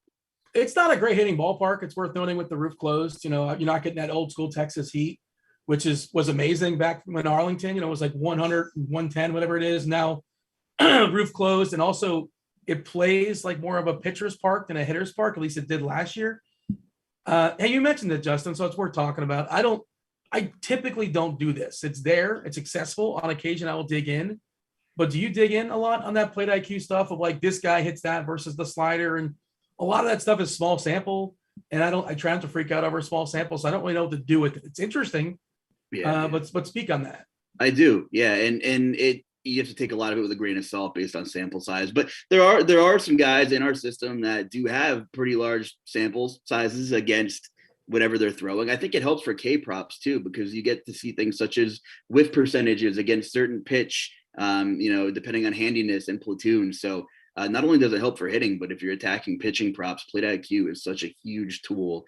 And then when you get enough data, you can cycle back 30 days, 90 days. You can look back 2 seasons. So for pitching, you're going to see a lot of historical data regardless. So it's a big deal. Plate IQ is such a great tool at RG. All right, let's talk about the outfielders. Outfielders, as always, as it typically is, the outfield position today is pretty loaded. FanDuel still has their Braves too cheap as far as Ozuna, as far as Duvall, with 2 more power righties that I think are kind of interesting to make stuff work from a salary perspective. From a raw points perspective, Trout looks awesome. Judge looks awesome. If Buxton plays, he's great, but that game looks dicey at best. Well, Tim, there's so many to choose from as far as outfielders. Do you want to say like who's kind of standing out for you? Well, I mean, I really would like to get to Mike Trout, but I don't, I'm not sure if I can get there. If I can't get that there, I think Marcell Ozuna is far too cheap. Connor Joe. We've talked about Brad Miller. I don't think I'm going to do it, but I understand if people want to. I think I'd go Joe Ozuna or Ozuna over Miller. That's just my personal take. I think that by the way, not to cut you off, but I just pulled up my FanDuel cash lineup, right? Shell. You're gonna hate it because Brad Miller is currently in it at 2.7K, and Yelich is currently in it at 3.3K. Yeah, I don't like that. I mean, yeah, of course I'm gonna find you in the head-to-head lobby. This is subject to change, right? It's all right. I just want to have something in there and something in case like something goofy happens. I lose, access, that kind of thing. And I Right. didn't put a ton of thought into it, but I'm like, okay, these guys are all sort of fine. But go I ahead. really like Aaron Judge today. So I don't want to get too crazy with these Yankees. I might bet like the Aaron Judge to homer prop or something like that. I don't know what it is, but I really like these Yankees righties today. So like I said, I might end up making a few extra teams with some of these Yankees righties. Renfroe on FanDuel. I'm probably gonna play him. McCutcheon on FanDuel. I really like. I get it if you want to play Yelich on FanDuel. I'm not going to. Ozuna on FanDuel is a really good play. I think I like George Springer more than most people. And again, he falls in that bucket of leadoff hitters that are really good and good positions. He hit one yesterday. Yeah, I mean, just because it happened yesterday. No, I know, but we talked about it yesterday. Yeah, I know. Yeah. I like, and he's healthy. Yeah. To start the season. It's like when he was healthy last year, he was awesome. Like, of course, part of that was in Dunedin, where like it was a hitter's paradise. Obviously, he gave a nice little wave to the fans in left field too. I didn't see that. We flipped him off. Is that what you're talking about? Yeah. No, like there were fans giving him a hard time. Yeah. And he hit the homer and he was rounding second and he waved to them. Yeah. Was it actually a wave or you're using like a No. It was just like a a little condescending wave, but nothing inappropriate now. Oh, okay. Yeah. No. I missed that. Justin, you got some outfielders you like? I assume you have some. Yeah, I like Judge a lot too. I'm with you there, Tim. Same game. I think Teoscar Hernandez is a really interesting tournament play, especially when you think it's going to be wind blown out in the right direction. I like him as a one-off. I like the Rockies, so I like Chris Bryant. Tyler O'Neill, I like the idea of pairing him with Goldschmidt as like a secondary stack. And Connor Joe's too cheap.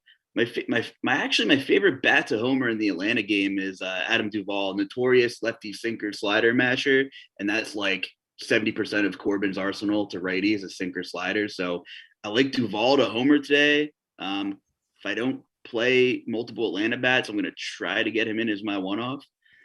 And I think that's a lot of the guy. That's trying to get that pool of guys together, and those guys are going to be in my wheelhouse for tournaments. I keep forgetting to talk about the Cardinals too. Tyler O'Neill. I mean, I just really like that 2-3-4 of the Cardinals. Yeah. I like to sort all the pitchers by like, homer and per nine, strikeouts, all that kind of stuff. Spencer Watkins, one of the reasons why Milwaukee is popping, and it's just kind of a small sample, 54 innings last season, but dude give up 2.3 homers per nine. That's a lot. Haney, if that game goes, he of course had big homer issues as well, over 2 per 9. Patrick Corbin 1.94. Alex Cobb, by the way, last year 0.48 in 93 innings. Shout out to Alex Cobb facing the Marlins. Pretty solid play tonight. Sandoval, another guy, didn't give a ton of homers either. No, wait, is Cobb facing the Marlins or Sandoval? No, Cobb's on a different team. He's not like an Angels more. So Sandoval's facing the Marlins and Cobb is facing the Padres. Took me a second there. And Luzardo, of course, had some homer issues as well. And I was looking at Kikuchi, 1.55 homers per 9, and he's facing that Yankee lineup in Yankee Stadium. And it could, wouldn't be surprised if the Yankees hit, 3 homers off him or something like that when we get to the bullpen. Some stacks. Let's kind of go back where we started. I think it's worth reiterating that. Your favorite stack on the board, Tim, or give me 1, 2, 3 as far as who's in the podium for you? So I'm definitely going to want maybe not a full stack, but some pieces of the Brewers on FanDuel. Definitely the Rangers, the Rockies, and Cardinals and Yankees. I know that was too many, but maybe we'll play the stack game in a second as far as throwing some numbers on it. If we have some time, I want to ask these questions as well that the chat is throwing my way. Let's see. So let's say you're making a Yankee stack, Justin. Who are the priorities? Like, who are the 4 to 5 Yankees? Judge for sure. And probably Donaldson. I mean, it's not going to be a cheap one, but I think I'm playing the power game here. I think this is going to be more like maybe 2 Yankees for me. Judge is the clear cut my clear-cut favorite on the Yankee side of things tonight. But it's Judge, Donaldson, and most likely Stanton. I want to get those three righties that have power. Judge and Donaldson on FanDuel are only 7K combined. Yeah, So they're both, I think that's very doable. Agreed. As like a little 2-man. Donaldson's going to get a big ownership, I imagine. Yeah. Let me ask you this, Tim. They want to know single entry contest. This is you're playing this as well. What's the best team to stack on DK if you're making a single entry contest entry? I'm making one full stack. Do you feel like you have to make a full stack? Like an 800 person single entry? Like that's another question. I don't think tonight you do. So assuming you're gonna go Darvish and then one of like a 7K type guy, I would go like Rockies, maybe Astros, because there are enough cheap pieces where you don't have to sacrifice a ton. That's probably what I would do. I might do that. Maybe like a one-off Ranger. Somebody wants to know our ownership percentage, top 3 guys owned on DK projection. So the tricky thing here is we have Andrew Heaney at 32% ownership, and that's going to change if the weather doesn't change, or especially if that game gets rained out, which it very well may. If that's going to go from 32% to 0, essentially. So we'll skip that one for now. We got Darvish number 1, which is no surprise, currently 37% on DK. Hudson at 29%. And then it's just kind of a mishmash of Lauer, Cobb, and Sandoval around, 16, 17, 18, 19%. And then if somebody wants to flat out punt it, we got Elder at 14%. Luis Garcia at 10% is interesting. Just sort of throwing that out there because he could be the best pitcher on this slate, I think. I don't know how stretched out he is. He only went 3 2/3 his last outing in spring, so that's a little bit concerning. But he's pretty good, and Arizona's not. All right, some more questions we have. I'm surprised you didn't. What were we talking about the other day? You're like, they're fabulous at being terrible or something, and you were just really nailing the Pacers at tanking. The Pacers did an incredible job. And I saw this note on Twitter the other day. Malcolm Brogdon healthy going into the offseason. Really? No, you're telling me he was healthy the whole time? Aye. Shout out to the Pacers. Good job. Hey, there's actually a doubleheader going on tonight in the playing games. Brooklyn is playing Cleveland, and I think Minnesota is playing somebody. Clippers. Yep, the Clippers. Yep. Chaz McCormick, DK Cash. I don't think so. I don't think he's going to make my cash team. He's going to make your cash team, Tim? I wouldn't do that. No, he's got some power, but he's going to be buried in that lineup, I presume. And I'm not that pinched for pennies. There's other players. You don't need it tonight. You just don't need it. Yeah. I need to know Luch's baseball team so I can be ready for when he's ready to rant. Who's your team, Luch? Is it the Phillies? No, I'm a Yankees fan. I'm actually originally from New York, so I'm thankful that I was raised into a Yankees family, not a Mets family. So at least I have that going for me. Does that infiltrate your lineup construction, or you can separate the two? What's that? Does that infiltrate your fandom? Does that infiltrate your lineup construction, or you can separate the two, your fandom and DFS? No, I mean, honestly, it's been a decade since the Yankees. I mean, 85 games and we bow out early, and that's about it. So, you got to be unbiased when you play DFS, and yeah, it is what it is. Although I am interested in the Wind, and I think Kikuchi's a great matchup for all these righties. So, just to reiterate, I do like Judge quite a bit, as Tim said he does too. Shout out to my buddy Sean Ducky in the chat. I keep falling asleep during Severance. Is this my issue or is it the show's? It's your issue. It's actually a really good show. I don't know if you guys have seen Severance I can't recommend it blindly because it's not for everybody. Has anybody seen Severance in the room? Probably not. No, I have not. It's wild. It's you got to pay attention, and it's a thinker. Maybe that's what it is, Sean. You're not good at thinking. You just want to be able to sit there and be entertained and not have to break down anything. But yeah, it's worth digging into. If you liked Westworld or Lost or what was the name of the show on HBO? I'm losing it. Whatever. Doesn't work. Doesn't matter. It'll pop in my head in a second once we get off the air. Hey, Cody Bellinger's 2.9K on DK. Well, again, we don't know if he's going to play or not, but in theory, Chris Archer, it's been a long time since Chris Archer's been good. So, and if that game goes, that's really cheap when you bake it in all the, the bad things that Bellinger's been up to of late. But, it's really cheap. Yeah, if Roth gives the okay for this game, I guess you could, but I just don't think you need it. There's so much value tonight. There's SB2 on DK is cheap, so you're really not going to be worrying about salary. Marlin stack, Justin, they're asking about the Marlin stack, and I don't think I'm there tonight. No, I mean, I don't hate like a one-off, here or there, but that's about it. By the way, Stephen Kwan reached base twice again so far. Just the shirts. I mean, geez. What a callback. My buddy Sean Ducky in the chat. We're in a best ball league, and he drafted him in the 40th round. He was very excited about how nice. Good job. That's awesome. That was like weeks ago, whenever the draft went down. But yeah, good job, Sean. At least you got one pick in the books. We're getting the crunch time guys joining us momentarily. You got Derek Carty, you got Dave Potts. Stay on the stream. If you guys are on YouTube, stay on the stream. It's not going anywhere. If we didn't answer your question, they're going to be happy to answer it. They're here all the way up the lock. Chief Meteorologist Kevin Roth as well. He'll chime in as far as what's going on in Minnesota. Give me some homers. Who's banging out some dongs? People like the dongs. If you want to go with 3 different tiers, 3 different price points, Justin, give me 3 guys that are going to bang out at least 1 homer tonight. Man, I do like a couple of these top tier guys. I know it's a boring answer, but I mentioned Duvall.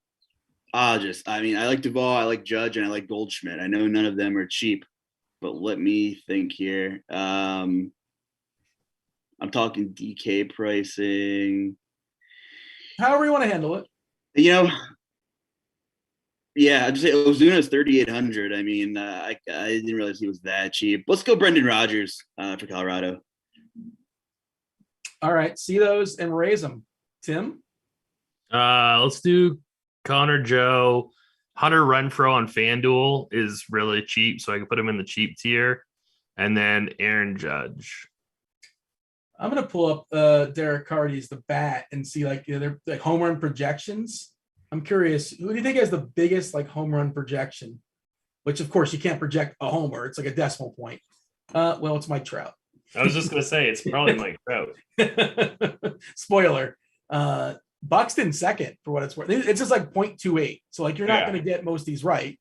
They're most like, no matter how good they are, no matter how great the ballpark is, no matter how rough the pitcher is, they're still probably not going to homer. It's hard. It's hard to do that. It's my understanding. Wait, I think I see Chief Meteorologist Kevin Roth. Is Roth with us? I am. What's happening, Dino? What's going on, dude? Today, somebody's very, very important, Roth. You know who that is? I hope it's not me. Is it me? I hate when it's me.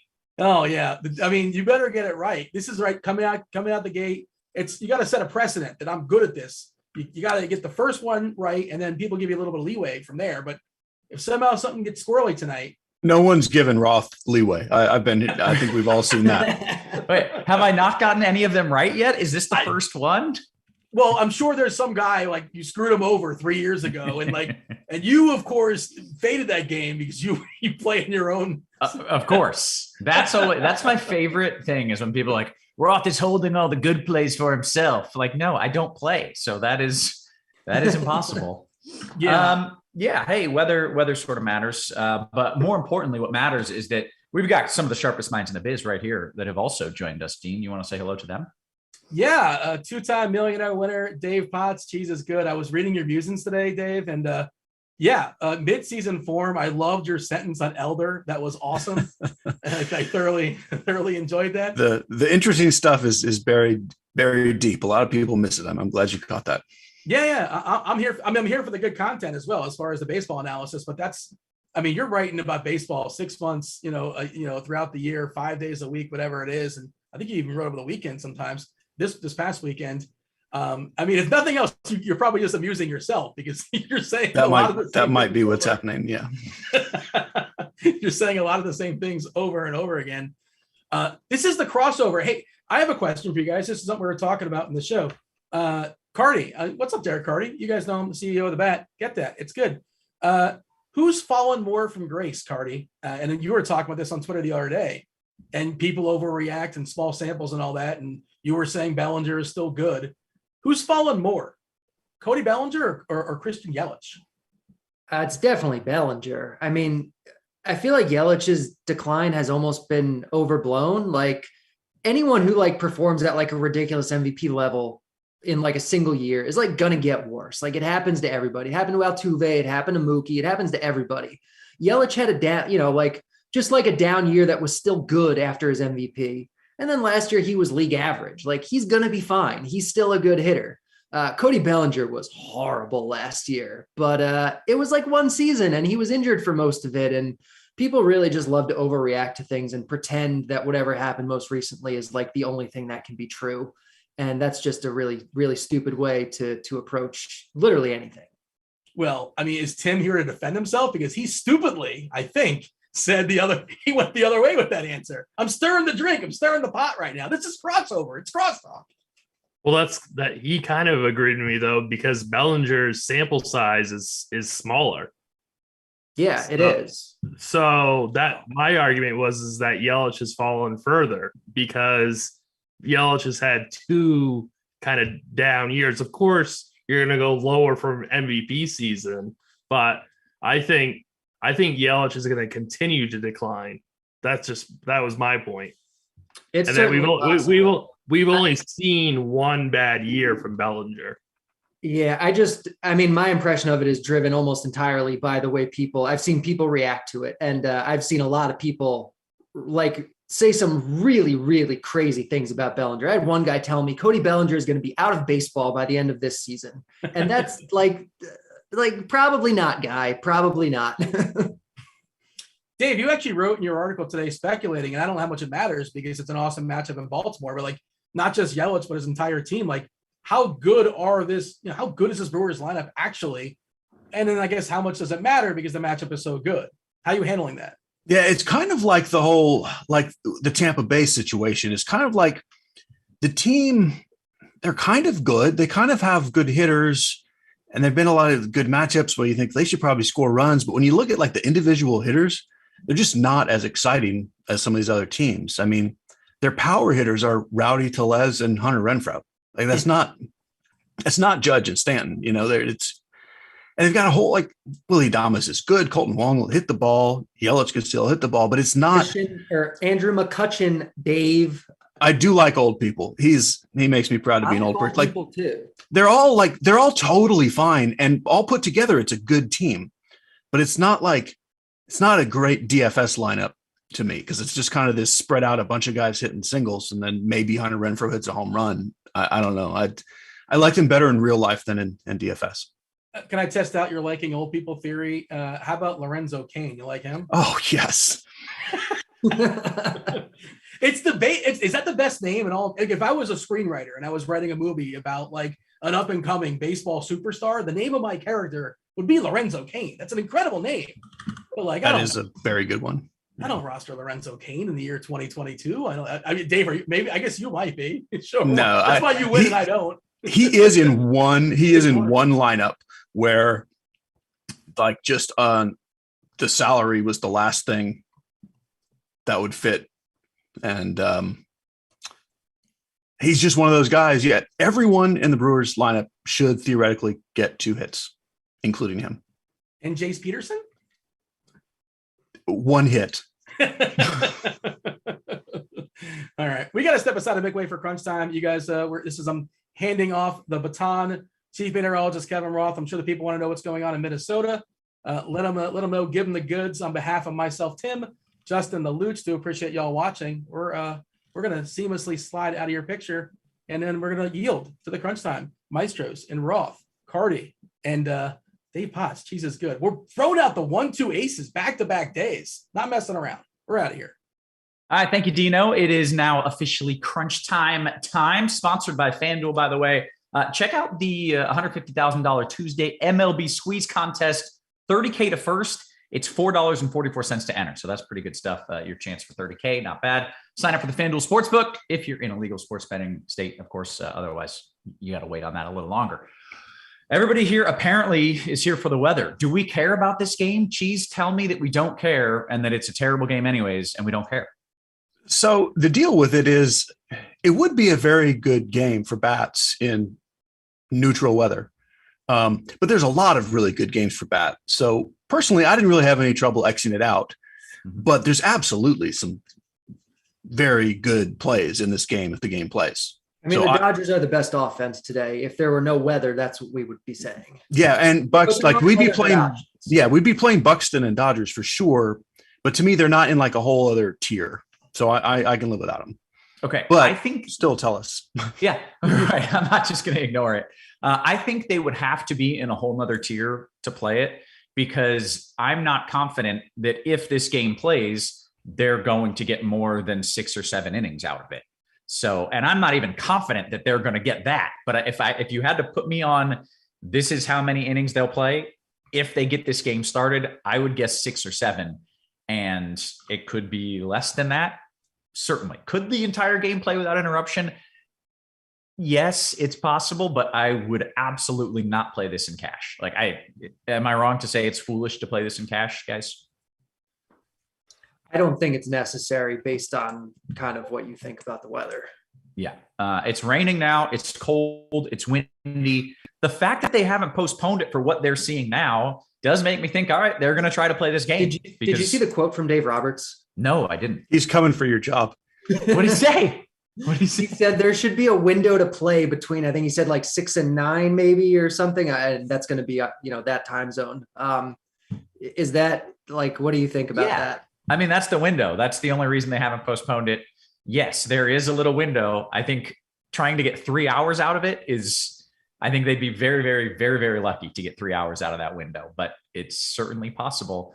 So it looks like they're going to try to play, and that's always the biggest hurdle, right? Are they going to try, or are they just going to throw in the towel? They're trying. I think they're probably going to start on time. If they have a late start, that's even more worrisome. If they announce a late start, I'd be terrified. Because then you're just bringing in that you're shrinking that window.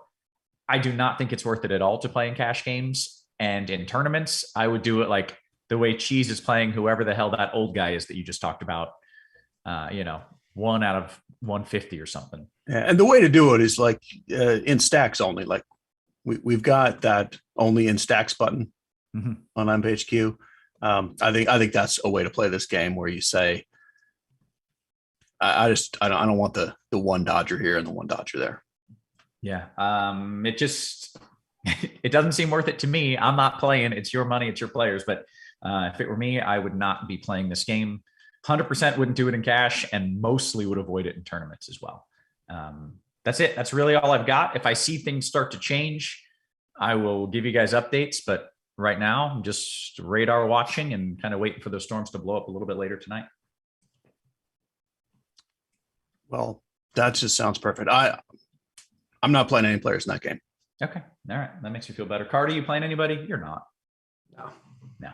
All right. Hey, let's do the other things that we do here, which is give people fantastic advice about who they can play, cash games, tournament games, FanDuel, you name it. Also, guys, I have no idea what's happening with Lock.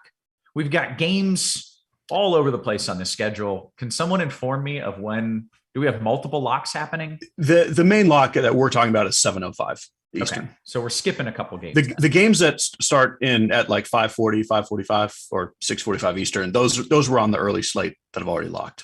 Okay, thank you. I don't play, so I don't know these things. And if I get the weather call right, don't say it's because I'm playing and I'm stealing all the good plays, because I don't play. Anyways, let's talk about some pitchers. Geez, you can lead things off here. You wanna start at pitcher? Or you want Carty to go? Oh, no. Yesterday, Carty had to lead off pitchers when it was so terrible. Today, Cheese gets to when there's actually some palatable options. I see how it is, Roth. I think that's fair. I put you in a tough spot yesterday. Carty, you may lead with pitchers after you had to navigate first the ugliness that was yesterday's pitching slate. Yeah, I mean, today's pitching slate is still not very good. We don't have anybody projecting over 16 on DraftKings, but we do have 2 guys projecting over 15. One of them is super cheap. And I do think this is kind of going to be the chalk pairing today. but Yu Darvish and Dakota Hudson are kind of in like the top tier. And it's weird to have Dakota Hudson in the same tier as Yu Darvish. So in GPPs, I think I'd be heavier on Hudson. But I mean, Darvish is obviously good. Darvish is like an actual ace, maybe not as good as people think he is, but he's a real ace. His matchup's kind of tough. He's facing San Francisco. So that's why, you know, he only projects for like 16 instead of, you know, like a real ace number, like 20. Dakota Hudson's really interesting though, because he's facing a really bad Kansas City offense. And we're still on like basically day 5 for most teams where they're rolling out their worst pitchers. None of these guys have pitched yet. Like they're not going to go very deep into games. Dakota Hudson has not pitched yet, but Dakota Hudson is fully built up from reports I've seen. He was up to 90 pitches in backfield sessions. He can go over 100 easily if he wants to today. And he's facing Kansas City. And on DraftKings, he's 6.3K. On FanDuel, he's 9.5. But I still think there's a conversation to be had. You probably just play Darvish anyway, but like Hudson, I think in GPPs on FanDuel is fantastic. And even in cash, like you can play him. Okay. Anyone else you want to add here? Just a couple names there.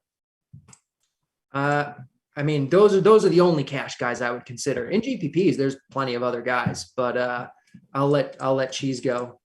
Okay. Cheese, first, let's talk about cash and your favorite plays. And it sounds like maybe those are just the dudes, but if you disagree, let's hear it. On DraftKings, it would be Darvish and Hudson. Hudson is too cheap on DraftKings. I don't believe that Carty said out loud that he like Hudson is cash viable on FanDuel. Like he is cash viable. I know that's a weird thing. Like everyone's weird. Just going to tell you just play Darvish, but like honestly, like from a projection standpoint, there's not that big of a difference. I think you just play Darvish, but like Hudson's right there with him. All right. Well, Cheese, all right. Let's talk about tournament options, and then I want to hear FanDuel as well. Okay, so DraftKings, yeah, Darvish Hudson is the cash combo.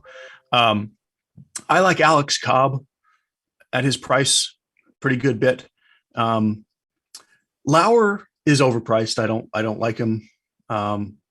He's okay on FanDuel. We'll get there in a minute. But the other interesting one, if you want salary, is Bryce Elder for the Braves, just because he's 4K. And, you know, back to that whole thing, no one's throwing other than Darvish. The reason I like Darvish so much is he threw 92 pitches already last week. Nice. Like he's the only guy who's stretched out for sure. Dakota Hudson is stretched out. We don't know that he's stretched out in the regular season. We've seen that before. Guy did in spring doesn't mean anything. But 4K for any pitcher, the way this season is going, while we're still in this first time through the rotation. And he's a decent prospect. I mean, he's got strikeout stuff. The walks are kind of scary. Like he could fall apart, but he's 4K. So to me, I'm playing a fair amount of him. You can afford Hudson. And like I said, I do like Alex Cobb. I think you can throw some Sandoval and Luzardo in the tournament mix as well. They're reasonably priced. They have per inning upside. That's kind of the whole group on DraftKings. On FanDuel, I don't personally see it at all with Dakota Hudson at 9,500. I think that's ridiculous. But apparently, like I get why you could call him the second best pitcher, but I don't get at 9,500. To me, you play Darvish or you're saving money, which the most logical sort of projection wise saving money is Eric Lauer. I'm okay with that. I prefer Alex Cobb quite a bit. Just as the matchup's not as good, but he's better than Eric Lauer. None of these guys are great. None of these guys are probably going to pitch long. Pretty much Darvish and Cobb and, you know, a Lauer here and there. And or Luzardo again, and Sandoval is sort of, you know, toss him in MME for per inning upside. Okay. You'll forgive me because I'm not great with these names. I don't follow baseball. Who was the cheap guy on DK, the 4K guy? And is he viable over there on FanDuel? He's not on FanDuel. So no. Bryce Elder. Gotcha. Just DraftKings only where he's 4K. I see. Okay. I was curious. Okay. Well, let's talk about some hitters. If we're done there with the pitchers, Cheese, you can lead us off. And I think it helps everybody if we talk about stacks before we go position by position. So let's talk about some of your favorite stacks, and then Carty, I want to get yours too. Yeah, so there's a lot. There's 12 stacks I like. But 2 of those were Dodgers and Twins. So there's 10. You can still like them. Yeah. But I don't. Like, I'm not playing them. So right back to the Braves after last night, when they didn't do what we wanted them to do. When I first glanced at the slate, I was really hoping that the Rangers would go a little overlooked. They're not going overlooked. The Rangers are going to be chalky. I do like both the Rangers and the Rockies. It would be better if the roof were open. And I don't think ownership's going to go down because it's not. So maybe you drop them a little, but I still really do like the Rangers a lot. I'm disappointed that Jordan Alvarez is not in the Houston lineup, even though it's a lefty-lefty. That downgrades the Houston stack a little for me. And then I like the Cardinals and the Yankees quite a bit. Anything else? I mean, but I'll stop there. Okay. That wasn't all 10, but that's enough. Okay, that works. Carty, you want to agree, disagree, add in some other random nonsense? Yeah, I was kind of hoping Texas would come in lower owned than they're ultimately going to. They're good, but, probably going to be somewhat efficiently owned. I know Cheese isn't as big on the Brewers, but I do like the Brewers also. I like the Astros, and I don't know. I mean, ownership right now on the Yankees is they're projected as the 3rd lowest owned offense, and they project as like the 4th best stack in the bat tonight. So it's a bunch of good right-handers against just kind of like an okay lefty, and they're one of the best offenses in baseball. So they're kind of expensive. You're not getting like value on them, but if they're going to be that low owned, there's plenty of other places you can find value with a Yankee stack. Okay. Should we talk position by position? Little catcher action. Carty, you want to get us going there at the catcher spot? Sure. So the bat really likes Dalton Varsho. He's a catcher who's not really a catcher. Like, he plays other positions sometimes too, but he leads off, which you never see catchers do. And he's only 3,400 on DraftKings. And this is one of the better weather spots. The roof is, I'm pretty sure, open in Arizona tonight. So I like Varsho a lot. I mean, it's catcher. You can always, do something weird and try to save like a little more money, like if you want to. But I think Varsho is probably where I would go if I'm not paying up at catcher and playing a guy like Mitch Garver. We mentioned we like Texas. There's going to be a lot of really good Texas bats. If you have the money, you can definitely spend up for Garver. All right, Cheese. Yeah, I like Garver. That's kind of it, honestly. No Cheese. Cheapy-ish, yeah. Higashioka, Carty just mentioned the Yankees. Like, the Yankees can score a lot. I think, at 3,200, I like him pretty well. I kind of like Keibert Ruiz. He's just one of these guys who's one of the only sort of middle of the order catcher guys. He's a pretty good hitter. So I'm good with both him and Alejandro Kirk. Like that little threesome right here that you see between 3-2 and 3-4. They're all pretty good hitters. So I'm on board with them for savings. And Darno is another sort of middle of the order, pretty decent hitter. But those guys, Mitch Garver's only 4,200. So it's not like you're really spending up for anything. And I agree, Varsho, it hasn't happened yet, but he does project to be a really good hitter for a catcher. Okay. Cheese, I did get a question in on Higgy. I assume we're talking DK where you have to play a catcher now. On FanDuel, it's catcher first base. So the question is from Snuff, is Higgy worth a shot on FanDuel at 2,100?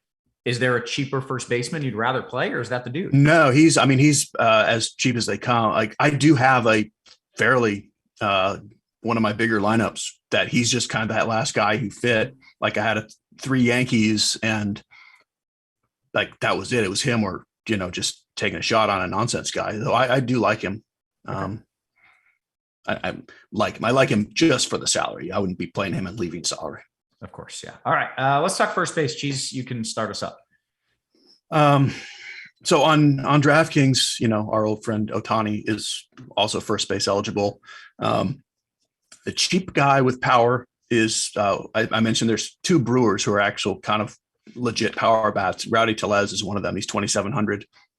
If you need to go cheap, I love Vladimir Guerrero tonight in tournaments. You don't have to be stacking Blue Jays to play him. Cortez for the Yankees, probably a pretty good young pitcher, but he's an extreme fly ball pitcher. I still like Guerrero most against fly ball pitchers. Other than that, there's going to be a Rocky or a Ranger at almost every position that I kind of like. I like Crone. I like Nate Lowe. On FanDuel, Brad Miller is at first, and he's cheap. Connor Joe on DraftKings is first base eligible, and he's cheap. There's a lot of ways to get cheap bats from that game. And then the other expensive guy I like in tournaments is Goldschmidt. Okay. Carty, first base. Yeah, I like a lot of the guys that Cheese mentioned on DK. Rowdy Tellez is cheap, has pop. We really like this spot. On FanDuel, though, he was just kind of one of the guys that Cheese just rattled off. The bat is in love with Brad Miller. You look at the projection, you're like, how can that possibly be right? He's projected as the eighth best hitter overall today out of everybody, including Otani and Trout and everybody. And he's Brad Miller. He's a good hitter. He's not a great hitter. But he is kind of underrated. He is good. He does have pop. And this is a really good spot. He's facing one of the weaker pitchers on the slate. He's leading off. The Rangers have the highest total. He's got the platoon advantage. It's just, even with the roof closed, it's still one of the better, weather spots because other places are, 60 degrees. And the bat really loves Brad Miller, and he's 2.7K on FanDuel. Okay. So he's got all the little things going for him. He alone is not great, but he's got all those little extra things in his favor. He's pretty good. But the matchup is just fantastic. Okay. When you see that on the bat, when you see a guy who's just pretty good and he's popping as one of the best hitters on the night, do you ever okay, I gotta take that down? Or are you just oh, well, no, because of XYZ, this is what it is. No, I'll look into it to make sure there's not an error or something, but I'm not going to manually take it down. The bat knows what it's doing. It's kind of proven over time with these types of guys that it knows what it's doing. So it really likes Brad Miller. Okay. All right. I'm curious about that. Interesting. Yeah. All right. You'll notice, I think, I tagged him as a core play on draft. I mean, he's 3,400 on DraftKings, eligible at two positions. He's 2,700 on FanDuel. And I agree. Okay. Looks weird, but I'm not sure that it is weird. Okay, great. Second base, and Carty, you can lead us in there. Yeah, last night we came on here and she said, the two locks are Shohei Ohtani and Ozzy Albies. And I think Ozzy Albies, at least on DK, is pretty close to a lock again. The Braves are in a really good spot. He's not as expensive as he should be for being kind of a high end top tier guy. Second base isn't especially good today. Over on FanDuel, I don't think you have to do him though. You have Colton Wong for 2,400. The Brewers are one of the best offenses tonight. They're facing Spencer Watkins, who isn't just the worst pitcher on the slate. Spencer Watkins is one of the stone worst pitchers in all of baseball. If Spencer Watkins pitched to a neutral lineup in a neutral park, neutral weather, everything, the bat says his ERA over the course of a season would be 6.04. Is that good? Really, really high number. Spencer Watkins is not good. I believe he's also easy to steal on. I'd have to double check that, but regardless, this is a really good spot for Brewers. Colton Wong is leading off. He's 2,400, and that's pretty silly. Okay, easy enough. Cheese, second base. Yeah, Albies is still the top guy. Marcus Semien, if you have money, is kind of the next guy. Agree with Colton Wong on FanDuel being too cheap. There's a lot of things that you can do if you want to other than that, but I don't think there's any reason to go out of your way to do anything else. I mean, that's it. Okay. No need to get crazy. Third base, Cheese. So price wise, I would say Josh Donaldson is your top play. I do like Austin Riley quite a bit. I like Alex Bregman a lot. I like Chris Bryant a lot, and I kind of like Nolan Arenado. It's a lot of really good third basemen. We're back to this. This is going to be a good position most days. And then again, on DraftKings, you can do Brad Miller either at third or in the outfield. Both positions are pretty good, so I don't have a strong lean like you want him at third or you want him in the outfield, but you want him in one of those two. Yeah, the bat thinks there's actual outfielders better than Brad Miller today. It doesn't think there's any third basemen that are better than him. He projects just straight up above Donaldson, Riley, Rendon, Bregman, Machado, all of them. So I'd probably lean towards using him at third, but especially in cash, you're definitely using him. Over on FanDuel, where he's not third base, I agree with Cheese. Like Josh Donaldson is in a really good spot. I like the Yankees a lot today, leading off, platoon advantage. He's an old guy that's still just a really, really good hitter, and he's underpriced. Anthony Rendon, I don't think is as good, but he's an old guy, and he's pretty good tonight on FanDuel also. Old guys are so good at baseball, and old guys are good at life. Old guys. Yeah. Old guys get a bum rap. Old guys are always undervalued by everybody. And that's where their edge, where edges, you know, we're our edges. Is that what you just said? Yeah, well, we're anyone's edges. Anyone who wants to be smart, or anyone who's old, because I feel like you're kind of talking about Cheese and I a little bit there, Carty. Hey, shortstop, Carty, you're up. Yeah. So Texas tonight, we know we like Texas. Corey Seager is the top raw option tonight. He's expensive. I don't think you have to get up there. But he's definitely in play, especially on FanDuel. He's more affordably priced than he is on DraftKings. On FanDuel, I think like you're probably definitely playing him. On DraftKings, you're just like maybe playing him. Willy Adames is batting second. You save 600, I think, on DraftKings, 4,400 over there. Again, facing Spencer Watkins, who is one of the worst pitchers in the Major League universe. So Adames is really good. You can play him on FanDuel too. I mean, honestly, I don't think it's crazy to play Seager and Adames on FanDuel. They're both just in really, really good spots. All right. Cheese, short? Yeah, I love Seager. But again, just like Carty said, he's expensive enough on DraftKings. You don't just have to play him. And you do have Jeremy Pena, the Astros rookie, is 2,200. Yeah. He's a pretty good hitter. He's up near the top of the lineup. Like if you need salary somewhere, that's actually he's batting seventh. I'm sorry, because Michael Brantley's in the lineup. Still, but for 2,200, like this is a place you can go to save some money if you need it. He's probably the best point per dollar guy on the slate. Yeah, and then I'll throw Bichette in there as a tournament guy. And Gleyber Torres for the Yankees. Yeah. Yeah. Okay. Outfield, Cheese. What do you like? It's really good. Spending up looks fantastic. Personally, I would order them Trout, Soto, Judge. Assuming we're taking the Twins and Dodgers out. Don't ignore Ohtani, obviously. But I do prefer Trout if you're just picking one. Stanton is in there. Like spend up, it's great. But there's a lot of values too. We already mentioned Brad Miller a bunch of times.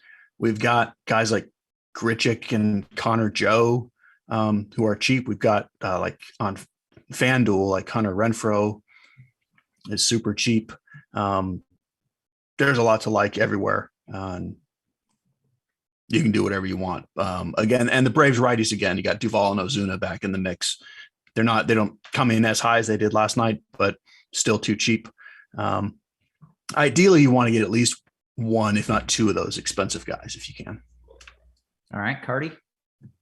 Yeah, like Cheese said, there's always a lot to like at outfield, but there's a lot to like at outfield. I ran 10 optimal lineups through the bat just to like see which ones it's prioritizing because there's so many good ones.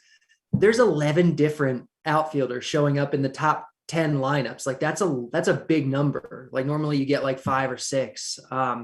So yeah, like all the Brewers guys, especially on FanDuel, are great. Renfroe, Yelich, McCutchen, great. Otani's obviously great. Trout is obviously great. Over on DraftKings, Marcell Ozuna, I think, is a really good play. The Yankees outfielders, Judge in particular, I think is a really good play. She's kind of mentioned the Rockies guys, especially on DraftKings, like Connor Joe, Randall Grichuk, Chris Bryant. I think they're all really good. Jorge Soler, I think, is going to be really underowned and is, just in a good spot for a home run. So, yeah, there's a lot at outfield tonight. Okay. We're going to open things up for questions here. I did get a few weather questions pertaining to winds in New York. And, I'm not that excited about these winds in New York. I was looking, and according to Weather Edge, these are 9-mile-per-hour winds blowing out to right. And if you look at what that has shown in 66 games with similar weather, it's been a 20% boost to home runs, 20% boost to runs. It's like, okay, it's a good sample size, good results. The issue, as I'm looking more into it, is that those winds at 9 miles per hour, that's at first pitch. And the winds are pretty quickly going to tail off. So while winds at 9 miles per hour, okay, that'll give you a little boost. I think for most of the game, you're talking about 5-mile-per-hour winds, and that's basically negligible. So if you're going to New York just because you think the wind is going to give you some huge advantage, I don't think that's going to be the case. So is it helpful? Sure. Is it a difference maker? I don't really think it is. So just to answer those few wind questions. But guys, you're going to New York because New York has awesome hitters, right? You don't really care 10-mile-per-hour wind. Awesome hitters on both sides of that game. Yeah. So, if you're doing it for that reason, by all means, I'm not going to stop you. But if you're doing it because you think the weather is going to be a huge boost, then not the spot. Anything else you guys want to add in? I guess we still have, almost 20 minutes here for questions. Anything you want to get to? Did we mention Brad Miller yet? I feel like we need to talk about him. Oh, who does he play for now? He plays for Texas. Interesting. Yeah. If we didn't mention him, he's a good play tonight. Okay. All right. There you go. You know what we need to mention? There's a baseball player named Lucius Fox. They're really? How have I not heard of him? In the lineup today for Washington. No, okay. There's no chance I have not heard of him before. How glorious is that? He is obviously my favorite player. Who was the guy that Dean was just saying at the start of the show had the best baseball name ever? Lorenzo Cain. I mean, Lucius Fox is right there, man. That's pretty tough. Love it. I had to look him up too. He's looks like a stolen base guy with no power. And I don't think he's going to be a regular, but Lucius Fox. I mean, man. I'm getting Lucius Fox in all my zero lineups. Love it. Just can't miss out on that. All right. Scrolling through. By the way, I'm just looking at the weather in Minnesota again, and I still think it's crazy to play it. I'm honestly surprised that they're trying to play it. And maybe it'll work out and they'll get lucky and maybe it'll work out. But I think if you're doing it for a tournament dart, that's fine. If you're okay only getting half a game, that's fine. But it's just, it seems really risky. And Minnesota's really generally pretty good about being on top of the weather. So I'm surprised they're going for it, but clearly they think there's a window there and we'll see. Okay. To the QQs we go, friends. Gamble says, how about, speaking of old guys, we're team old guys here. How about Pujols in FanDuel cash? Cheese? Pujols in nothing ever, please. Definitely not in cash. No. Is he that dusted? He's too old. You can be too old. Being old is great, but no, don't play Pujols in cash. I got to think about baseball. Like old guys in baseball are like, oh, I'm doing pretty good. And then you just hit a wall. And old dudes in baseball just like Pujols, has he had a mediocre year or did he just go from incredible to straight garbage? He went through a little bit of a spell where he could still hit for power and sort of just the average dipped. It wasn't off a cliff. Okay. He's still he's going to hit a few home runs still, but a very few and very far between. Gotcha. All right. I looked at Albert Pujols' projection before the start of the season because I knew it was bad. I'm like, how bad is this? I compared him to every backup catcher in baseball. Don't say it. Don't do it. He projected worse than every backup catcher in baseball except one. That's awful, man. All right, more QQs. D-Rock, DKGPP. Carty, this is for you. Cobb or Sandoval? It's probably Cobb for me. Okay. But I think you're okay either way. All right. Scrolling down. Achilles, FanDuel Cash. Cheese, I'm giving this to you. I'm just going to alternate. I know, Cheese, you do a lot of tournaments. Carty, you do a lot of cash, but you guys both feel comfortable taking whatever comes your way? Yes. Yeah. All right. Cheese, FanDuel Cash. Rank these cheapies in the outfield. Duvall, Ozuna, Renfroe, Kutch. Oh, that's so close. I'm actually curious if Carty would go with the Brewers first. I would go with the Braves first. I would put them in the order they came. Duvall, Ozuna, Renfroe, Kutch. But like, that's so close with all of them. Yeah, I would probably go Brewers first personally. Okay, but it's all right. Bazinga, DKGPP. Gotta flip this up. Would you match? Cheese, I'm giving this to you. I've changed my mind. Would you match the field on Elder or go overweight in large fields? So the way I would answer that, you don't want to plan either way. It's like you don't want to plan to play him. Like you're playing him for the salary only. Mm-hmm. So like you're not going to ever like start a lineup with him. So because raw points, everyone is better than him.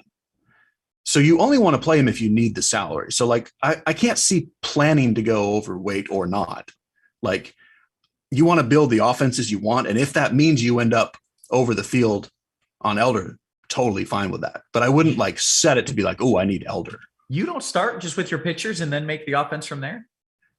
If there's good pitchers, yes, but not if it's okay, there's an acceptable minimum salary guy, but I certainly don't expect much from it. Like if you build a lineup and you can just fit Alex Cobb or Eric Lauer or Dakota Hudson ahead of him, definitely do that. So you don't want to plan to play Elder. Like, I don't know if that makes sense, but that's how I view it with him. Right. He's for the salary only. But if you need that salary in almost all your lineups, I'm fine with it. Okay. Aside says, hey, FanDuel Cash, Carty, what are your thoughts on Mayfield at the util as a last piece? And does he carry any pinch hit risk? Let me check the pinch hit risk, but like, no, not on FanDuel. You're not 8%. So it's not really like a lot of pinch hit risk. And I know he's hitting cleanup because Joe Madden is just a madman. But no, like he's just not a good enough hitter on FanDuel. You don't need to save salary that much on FanDuel, especially when you have so many cheap guys. You have Brad Miller cheap. You have Colton Wong cheap. Like you just don't need it. Don't do it in cash. What's weird so far this year, we have Dan Vogelbach lead off, and then we have Jack Mayfield and Matt Duffy hitting cleanup. I don't know what's happening. It's all amazing and wonderful though.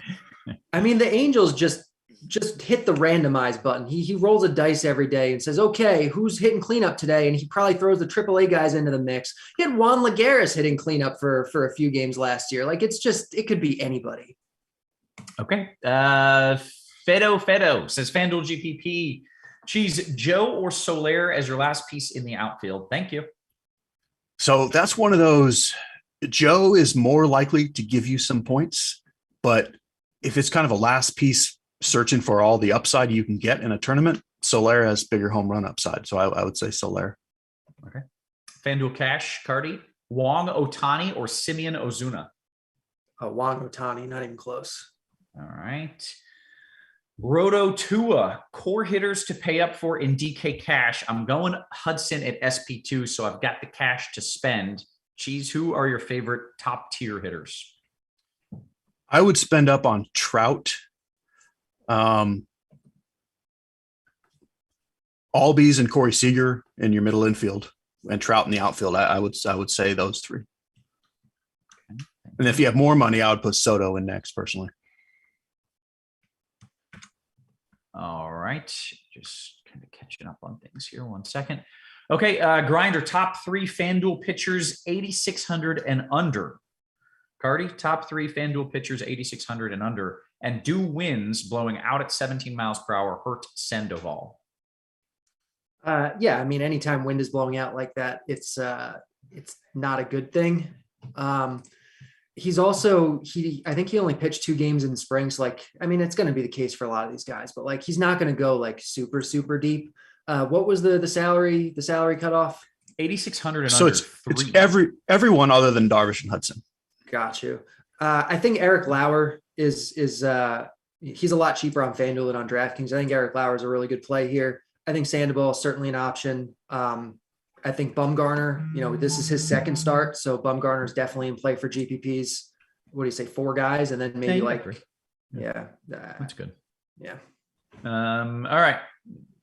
Falcor just says Washington, Cruz, and Bell. I assume he wants you to pick one of those guys, Cheese. Washington, Cruz, and Bell. I mean, I don't know if he wants me to pick one or if he's saying, do I want a little Washington mini stack?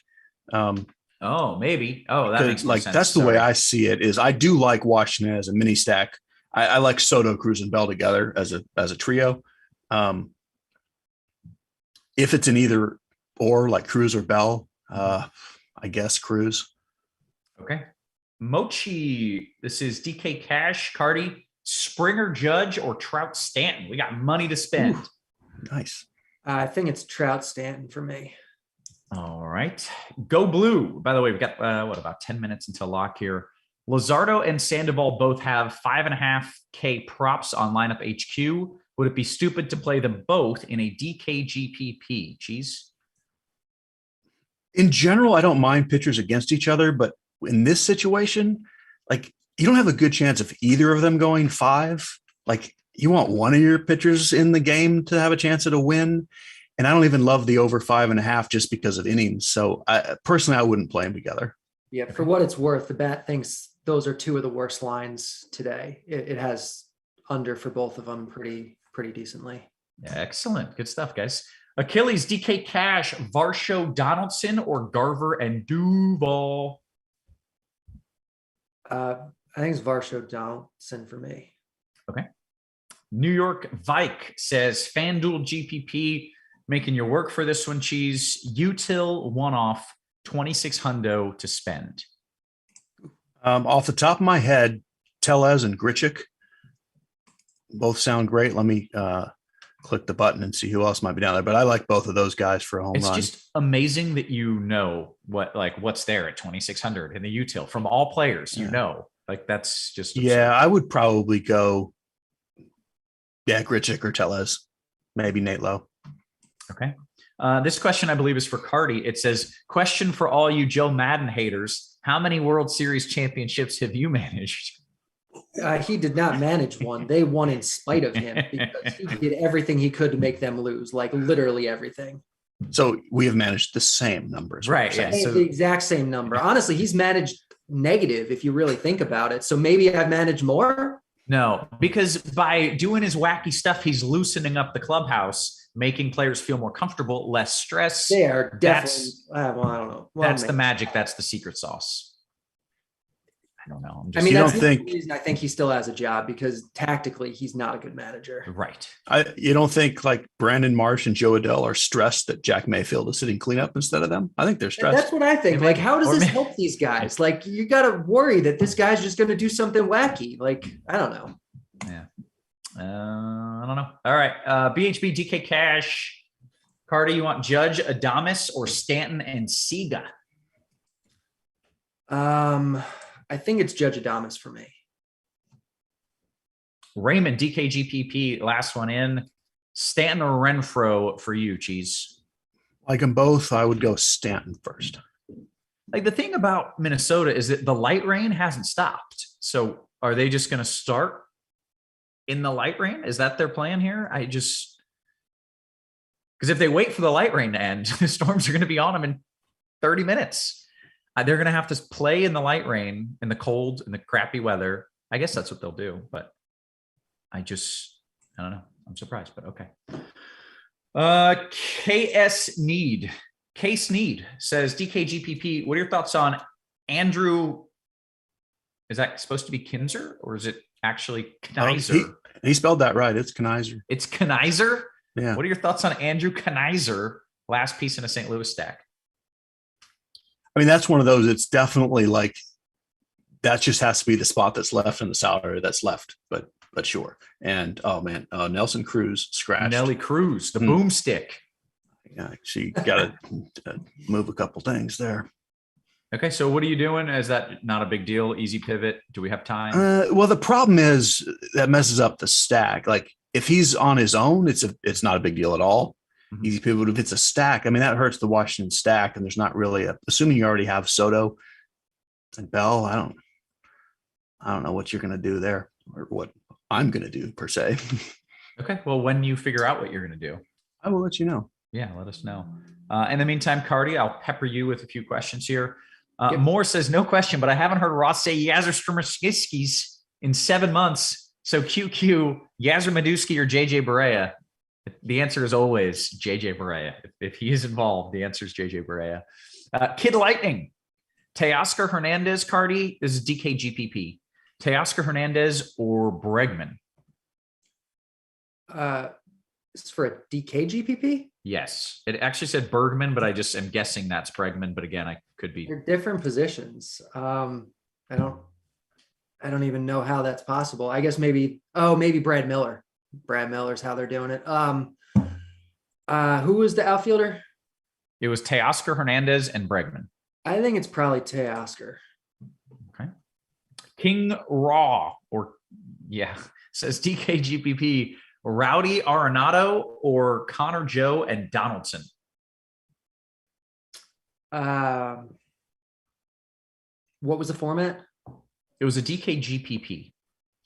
I think I'd go with I like Rowdy, but I think I'd go with the other side. Okay. Still getting a few more questions in. If you guys are watching on YouTube, where this is free, thanks to our sponsor FanDuel, hit that like and subscribe button, because this is free content. And all we ask is a like, a subscribe, and then we ask you to sign up for Rotogrinders Premium, because you get $10 off your first month. And let me baseball. jump in and say this while I'm doing it. Yep. I just don't like the full national stack enough without Cruz. Like I'm not feeling like, I need to redo. So I'm sure I still have a full national stack. I'm fine to just play Soto and Bell. And then I'm just kind of playing, if I can try to fit like one of the Yankees outfielders or something instead of Cruz. That's what I'm doing. Okay. So now you only have 3 and now you've only got 2. Yeah. I stacked to begin with. It was, I have a couple lineups where I do like, if you need something super cheap, Yadiel Hernandez, who's now hitting cleanup for the Nationals. He's actually a decent hitter. But you kind of need to rework everything to make that, like, you don't just want to swap Cruz for him and leave all that salary. Sure. Okay. Steve-O, Cheese, DKGPP. Should I try to get different in my Yankee stack with Hicks, or just stop trying to avoid Stanton? I wouldn't try to avoid Stanton for Hicks. Just play the top guys if you can fit them. Yeah. All right. Aside FanDuel GPP, Carty, this one's for you. A Cardinals Angels 4x4 stack, or a Cardinals Astros 4x4 if you can only play one of those 2 options. I don't know why we're like stuck on the Cardinals. I'm not in love with the Cardinals today. I'd probably go the Astros side, but it's close. All right. We've got less than 2 minutes until lock, I believe. Does that sound right, Cheese? Yeah. Yeah. Less than 2 minutes until lock. If you've got some QQs, get them in. This is also a wonderful time to get in any strategy questions you have. Baseball season just getting going. You have literally 2 of the sharpest minds in the sport right here. And any question you have, lineup construction, game theory, whatever it is, they will answer it. Weather related, you actually have 3 of the sharpest minds in the sport right here. So go ahead, bring in those QQs. And if not, we're going to hang out for a little longer. I want to see, are the Twins out there? Are they warming up? This is the information that I need to know. Yeah, it's weird though. I mean, if we haven't heard anything, you'd have to think probably trying to play. Right. They're out there. They're going to warm up in the rain. Okay. I mean, playing now is the only way they have a chance, or playing, when the game starts is the only way they have a chance to even get most of the game. Cranester says, hey, I'm new to this stuff. What weather do you look out for? Try to avoid, etc.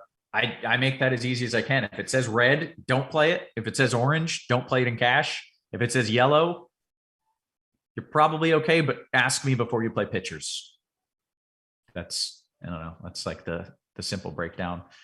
Roto 2, a DK Cash, Rendon v. Bregman. Carty? No. What is Rendon? He's not good? Play Brad Miller, guys. Play Brad Miller. Okay. Or if you have to play someone that isn't Brad Miller, or you're playing him in the outfield, like play like Donaldson, probably. If it's one of the two, play Rendon, but like really play Brad Miller. Okay. With that, we've hit the lock. Cheese, you feel good about things? Did this slate scratch kind of upset you? Yeah, I mean, it's not like I had a ton of this. It's just like the swaps just didn't work out easily. Like it wasn't a very simple. I basically had two kind of important lineups that had Cruz in there. One of them, I think I'm going to end up with still a national stack because I can upgrade elsewhere. So I'm going to play Yadiel Hernandez and Michael Franco at cheap, and then I get really spend up everywhere else. So, but yeah, I don't love that. I pretty much like Soto and Bell. Okay. All right. Okay, DK GPP question here. If you've got some post-lock questions, you can get them in as well. Off my stupid Luzardo Sandoval build in favor of Cobb Hudson, helped me create a 5-man for Milwaukee and a 1-off for Trout. Was that stupid? So, Cheese, this was when you said I like that much. I like that much better. That sounds not stupid. Great. Okay. Zara, I like this question because it starts with not knowing enough about, which is where I start all my questions. This is when I'm trying to figure out baseball. Not knowing enough about batters to decide who is okay to use as a one-off. This is such a good question. Is using the home run prop a good idea for that? Like if a player is plus 700 or less, is that okay to use for a one-off? So, I mean, I would say like if you don't have access to anything else, like it'll give you a general sense of who the good home run hitters are, but like those lines aren't efficient. So like I wouldn't rely on them too much. One of the cool things about projections is that they will tell you who has the best chance to hit a home run on any given day. That's what I would use. Okay. Well, Zara is in our Discord. So we have MLB projections, right? Yes. Like you could use the ceiling projections in lineup HQ. There you go. All right. Answer. Steve-O says, hey, Cheese, if there was no rain threat, would you play Andrew Heaney? I hope the answer is not yes. It's no. Like I don't. He doesn't grade out terribly on the slate. Like he would have been okay to have in the mix, but officially no, I would not have played him. Okay, who's the guy that if it didn't rain, everyone would have that I have to pray to God doesn't hit a home run tonight? Buxton. Okay. I mean, a lot of the Dodgers, but mostly Buxton. Okay. Buxton hits a home run tonight. I know that's gonna start things off. CLT Go Blue says, hey, who's a better two-sport athlete? All right, we're gonna get out of here soon. Jose Alvarado. Oh, this is a great question. Okay. Jose Alvarado. Great might be a stretch, but it's a question. No. This is good. Yeah. Who is a relief pitcher, but also Jose Alvarado is an NBA point guard, or Sammy Watkins, who is the worst MLB starting pitcher, but also a washed, used to be good NFL wide receiver. I was so fired up that one of the few days I played NBA in the last month, like this guy named Jose Alvarado shows up and he was like in the optimal early in the day. I was like, this is the same guy. This is a sign. We gotta lock in Jose Alvarado. It's got to be Sammy Watkins because he used to be good at some point. Or Jose Alvarado. I guess the question for Carty is he a bad enough pitcher to outweigh that he used to be a good wide receiver? Like, is he so bad that it just throws that out the window? I think it probably does. So Alvarado it is. Okay, yeah, Alvarado. There's your answer. All right, guys. With that, we have given all the information. We've answered all the questions. We have done all the things. We are going to get on out of here. So for Carty, for Cheese, and for Steve, working hard behind the scenes, guys, we appreciate you. We love you, and we will catch you tomorrow. You have been crunched.